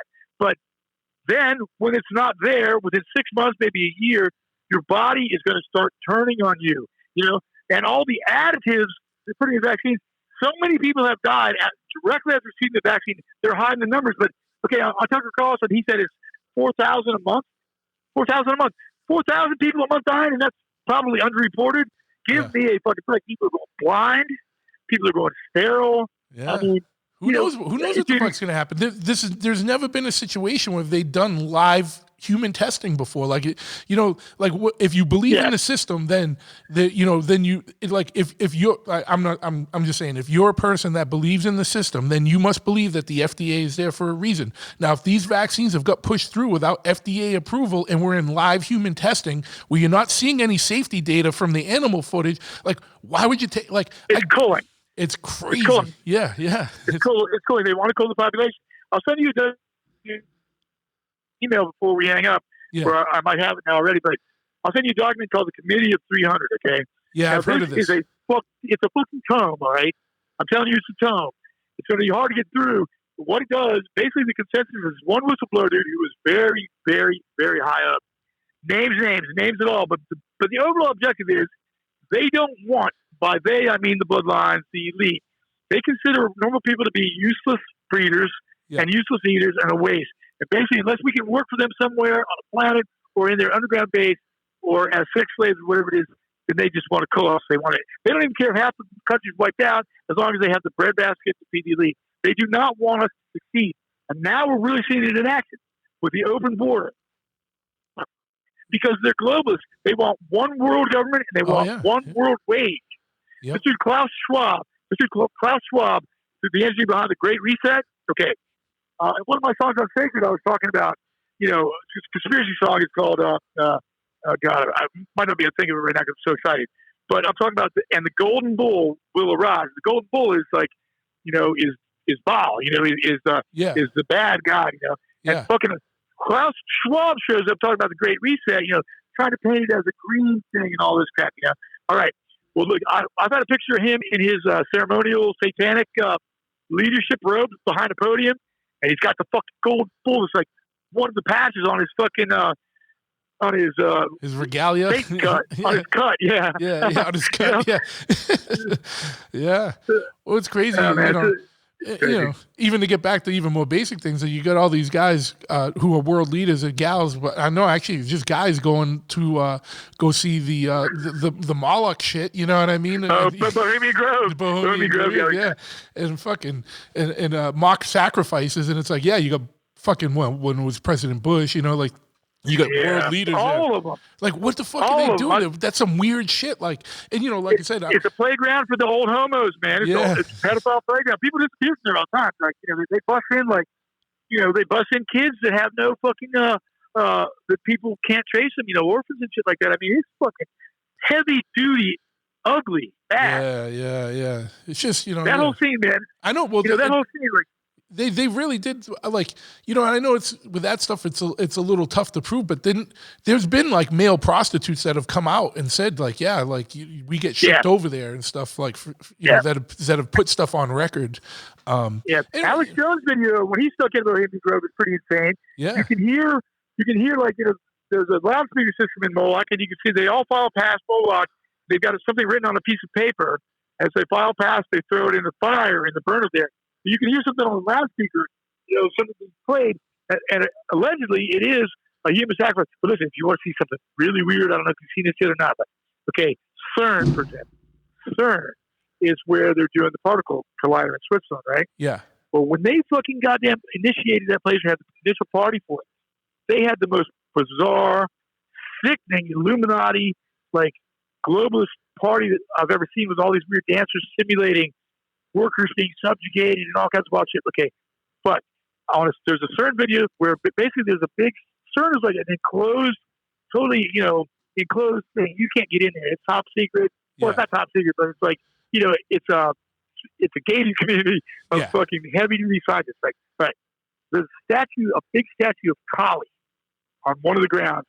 Okay, a video surfaced a couple years ago about what I do believe. You got to use your gut, man, to see. Yeah. You see how my stomach shit, but you realize you have to use your gut. You have to trust your instincts as what you believe or don't believe. And there's a video where they allegedly sacrificed this chick in front of CERN. It happened real quick, pretty grainy, but man, I believe it really happened. You can check that out. There's people debunking it, but you go to like CERN, human sacrifice or whatever, and there's a couple different ones. Check that out. You tell me what you think next time, because it's just out of curiosity. Yeah. There's so much weird shit out there, man. Yeah. So much weird shit, And there's some of it, it's like you said, like your gut visceral reaction is just like, there's some shit that's just so fucking wrong and fucking weird and like unhuman, like, you know what I mean? And it's like, and it's sad, you know what I mean? Because like some of these motherfuckers, like, a lot of these motherfuckers are in high positions of fucking power, you know what I mean? And it's like, it's fucking horrible, you know? They're untouchable. They know they're untouchable. It's like they own the crematorium. Hey, you gotta get rid of a body. You don't have to put it in a paper in a plastic bag and weight it down, and you take it to the crematorium that you own. It's like they've got it down to a science. And I think that as far as like the political thing goes, like I think it's all theater. Okay, I think it's all theater. Right.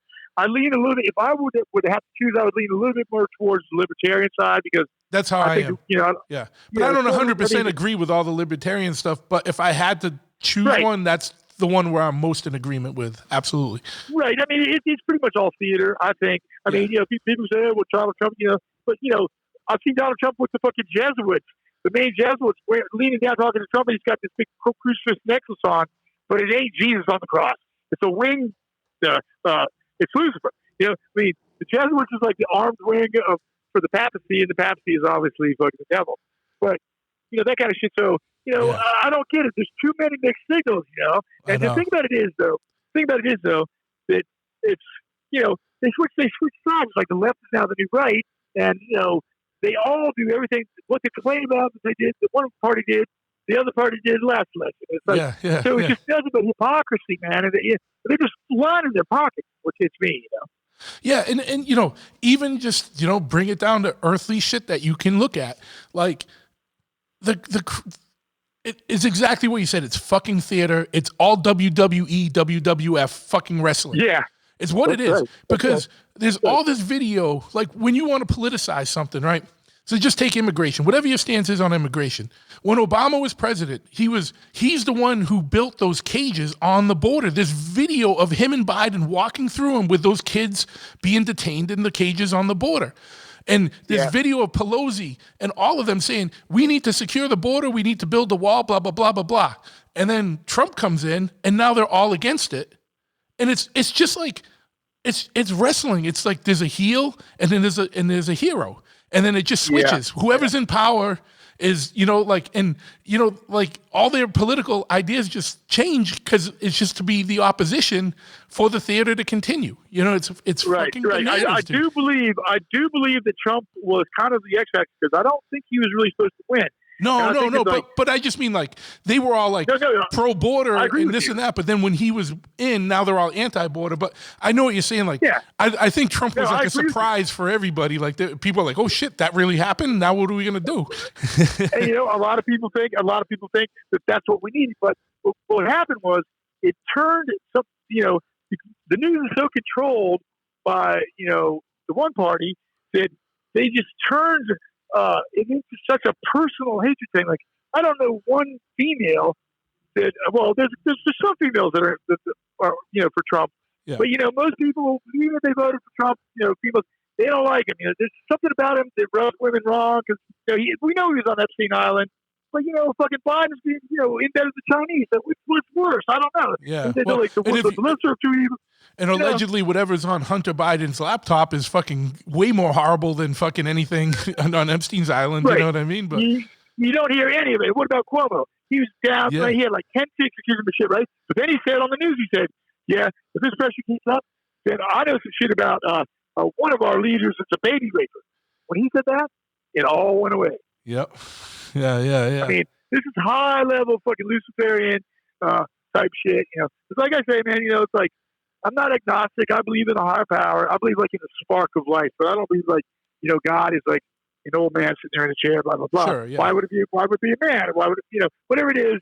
I believe like the spark of life, But I do believe that we are most likely products of DNA manipulation. We would be really arrogant to think that we are the smartest motherfuckers, in in the whole Yeah. existence. You know? Yeah, sure. Yeah. We definitely don't got it down. Like we're definitely infants in learning and still in like adolescence of that type of shit. You know what I mean? Yeah, we got cool machines, man. You know? Yeah.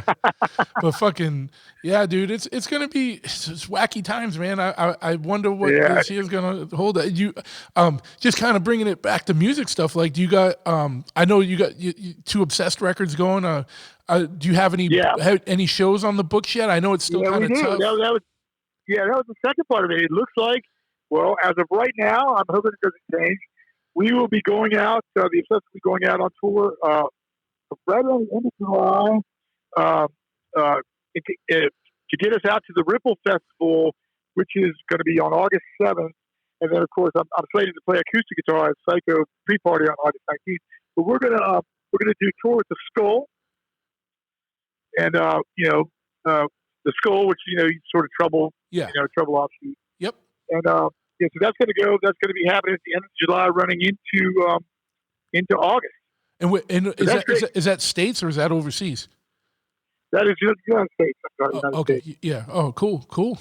Yeah. And then I think that I had God to release a record. I think their record release party is in Louisiana somewhere in September. And I don't think our bass player is going to be able to do that. Remember, we're going to do that. I'll probably use more songs acoustic. So the Obsessed is going to do a bunch of electric shows, small string in the States. And then I'm going to play acoustic at Psycho. Nice. And I'm hoping we can. I'm really hoping we can get on the West Coast with the electric band. And this talk is South America. I think we're going to jump right after that. We're going to go out to South America and play with electric. Yeah. The Obsessed. That's been my dream come true. We were supposed to go last August. It was all booked, and the COVID thing totally fucking over. But here's the thing. These motherfuckers are trying to get me to get a fucking health passport by getting vaccinated. They're not getting coming. I ain't getting that vaccination. Are you fucking kidding me? So, I'm sure that there's ways to get around that. Yeah. It's fucking it's crazy, man. And but dude, it sucks because South America. If somebody wants to get vaccinated, that's cool. Of course. Yeah. I don't tell anybody to do anything, but I did the research and the end of the day, my take on it is we're adults. Adults should be able to make their own decision. I just try and make counterpoints to the mainstream narrative just to get people thinking. I'm not trying to convince anybody of one thing or the other. I'm just saying, hey, think about it this way before you fucking agree to get this fucking in you. Like, know more about what you get into. Right. That's it. And you're probably going to get labeled as anti-vaccine, probably. I know. It's going to be like, you need to get vaccination, get the pound of the box. You know what I mean? It's all about devices. End of the day, dude, what do I care, man? I'm not trying to do anybody wrong. I'm not trying to do anything dirty. I'm just trying to get people to think. And so if people want to label me whatever, you will be successful, man. You will be successful, and you will be okay. You know why? Because the truth. There you go. Big truth. Yeah. If you're in a fist fight, for example, if you don't start that fist fight, if somebody fucks with you and says something to you and starts a fight with you, your chances of winning that fight are way greater than if you start a fight. You know what I mean? Yeah, exactly. Absolutely. No gas. Dude, it's funny that you say that because ingrained in me from a child was like my father. Like, I grew up with my father. I didn't grow up with my mother. Like, my father got full custody of me at 5. And the first day I was going on a school bus, I still remember this like nothing, like it was yesterday. The kindergarten, I'm getting on the bus and he goes, look, he's like, there's going to be idiots in the world. He's like, if anyone starts with you, he's like, but you're not going to be one of them, is what he said. He's like, if I find out you're starting trouble and you're bothering kids and you're starting fights, I'm going to smack the shit out of you. He didn't say it like that, but he probably did actually. You know what I mean? He probably did say it just like that. He goes, but if I find out some kids are messing with you and you don't stand up for yourself and fight back, I'm going to smack the shit out of you. You know what I mean? So it was like, I always learned that from a young age, don't start trouble, but don't back down from it. And, obviously when my wilder years, I used that a little less, I'd try and maybe goad people into starting a fight with me, but young, teenager shit. We all go through transgressions, man. Yeah. I'll own it. I'll own my bullshit. But most of the fights I've ever been in, I can say wasn't me being the aggressor. It was me being wronged or someone laying hands on me first. And it's just, so I never felt bad. I mean, I've only had my ass kicked, really kicked hard.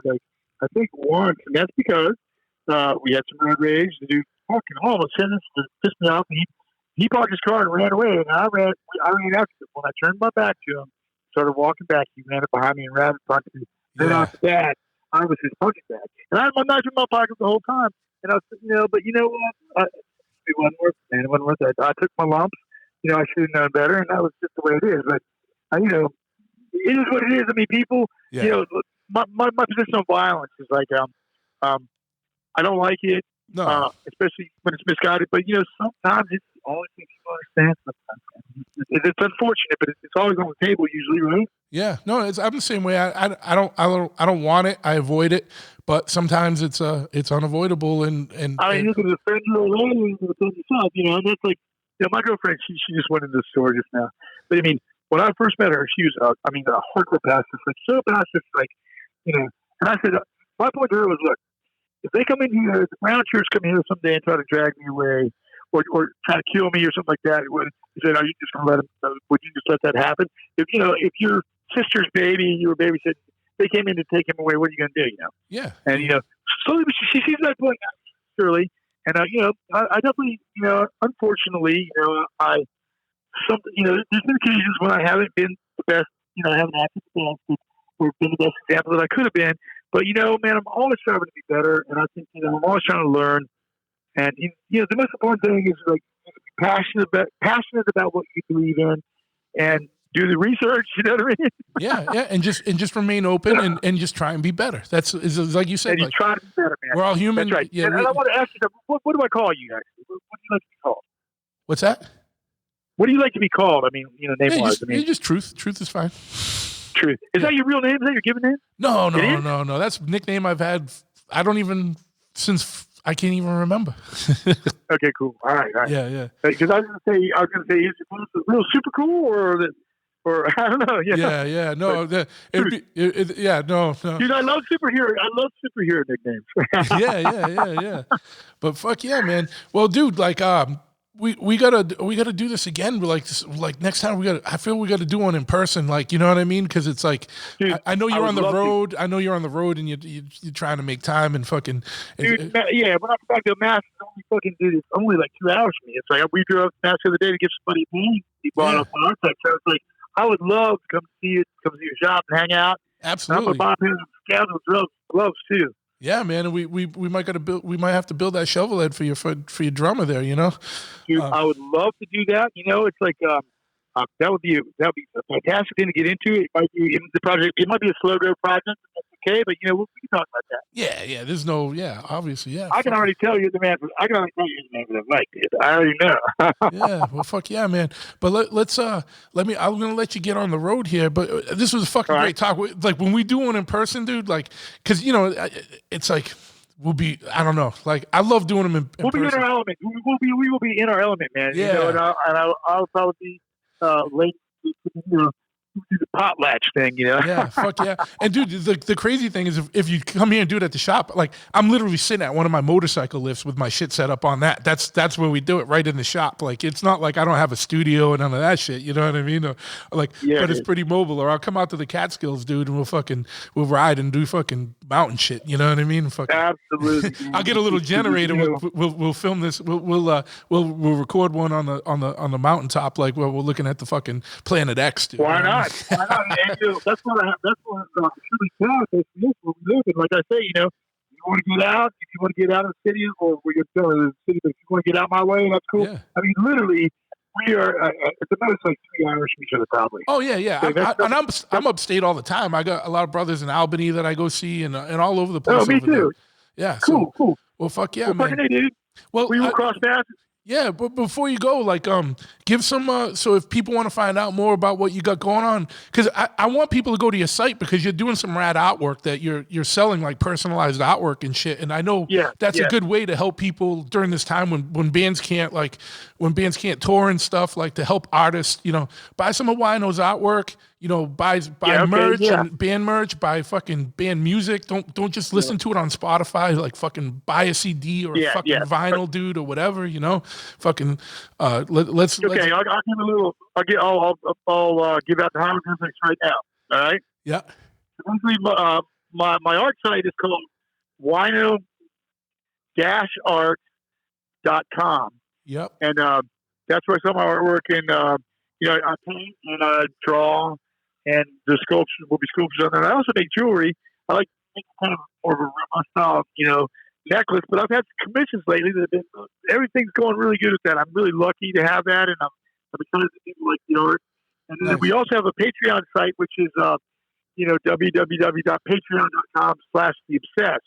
Yep. And, you can, it's a famous way where you buy, you buy a subscription. And we do our best to put content on there.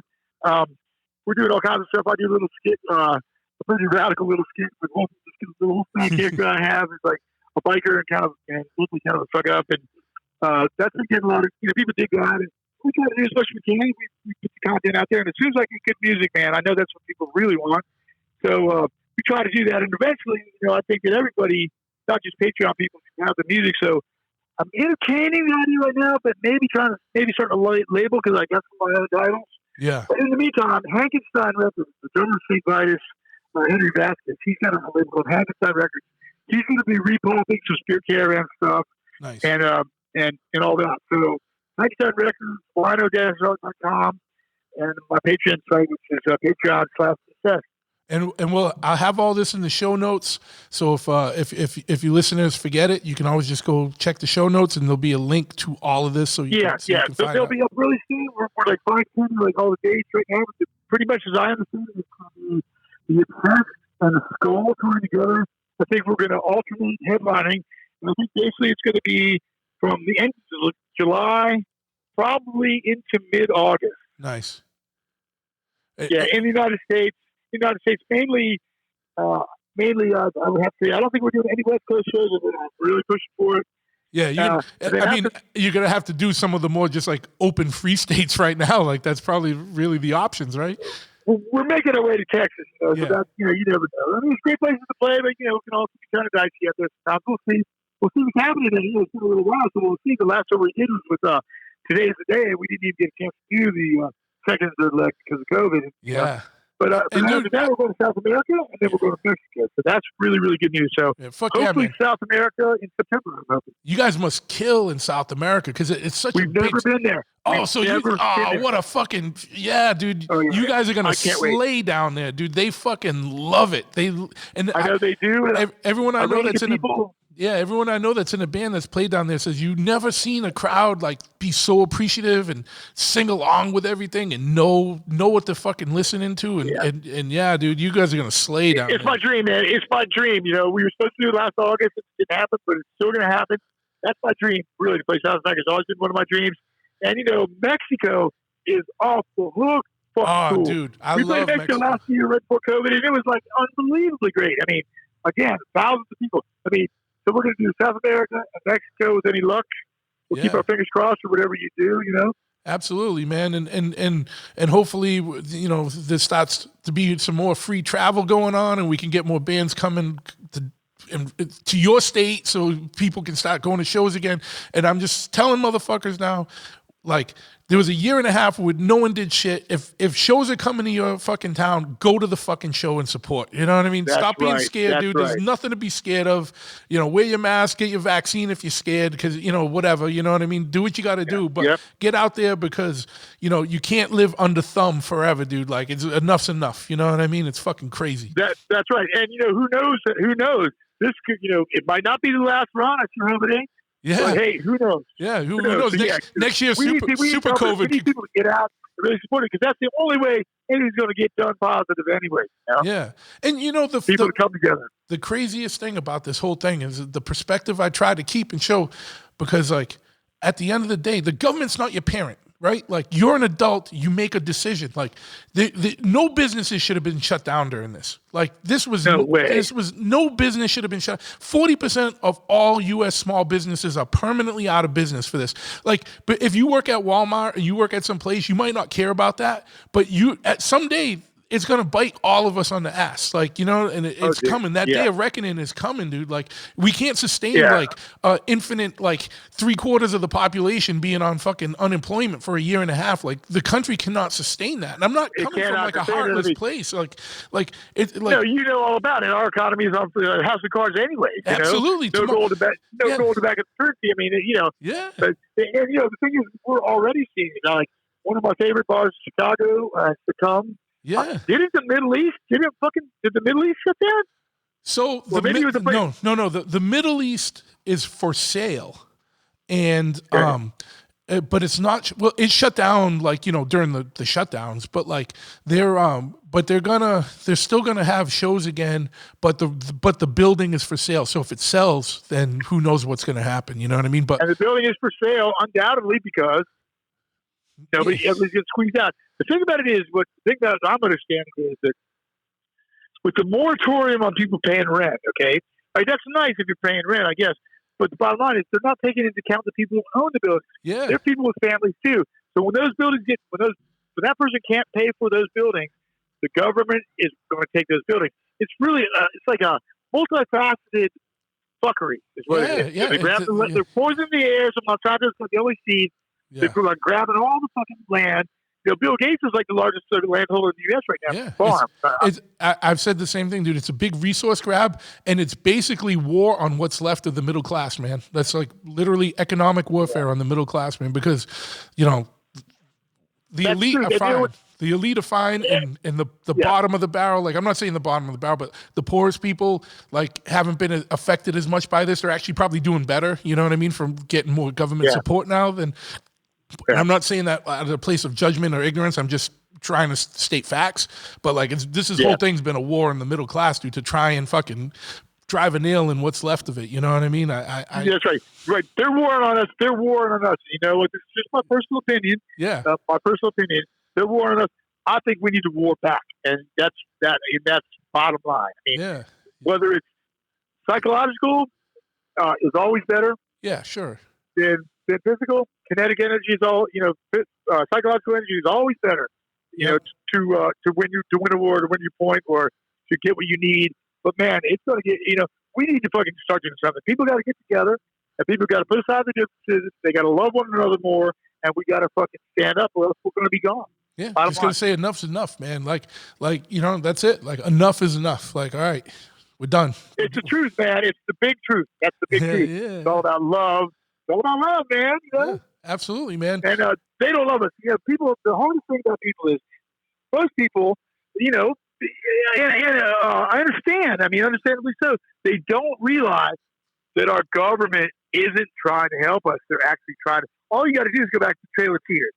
Fuck, we bombed Philippines back into the Stone Age from ships. You know what I mean? Yeah. It's like, you know, there's so much evidence out there, but they make life so hard that you forget about these little things. Sure. Like, you forget about the 911 was a fucking controlled demolition. You forget about the fact that, you know, we shelled Philippines into the Stone Age.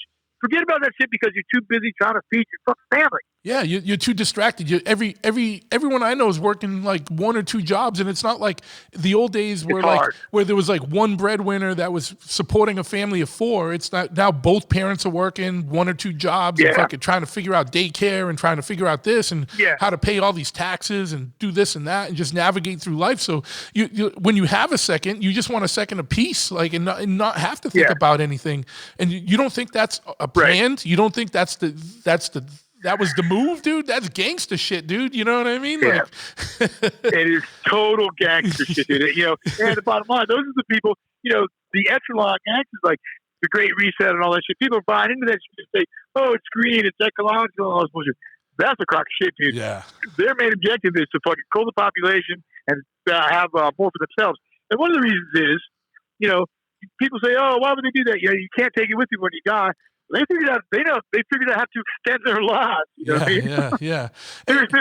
And you know, the crazy thing is like, you know, and this sounds horrible. Like, I'm not against fucking decreasing the population. I don't mean it by doing it like bad means. Like, there is a lot of people. Like, you know, like at a certain point, Earth can only sustain so many people. But my objective is out of concern for, you know, the Earth and humanity, not to further my own profits and my old stranglehold on fucking on the people, like, because I have no stranglehold on anybody. You know what I mean? I'm fucking struggling like everybody else. Like I don't have an end game that's personal gain for me. It's more benevolence towards the all of our futures. You know what I mean? Like I dig your trip, man. I dig your trip a lot. I think you're on. I'm so glad we got a chance to hook up.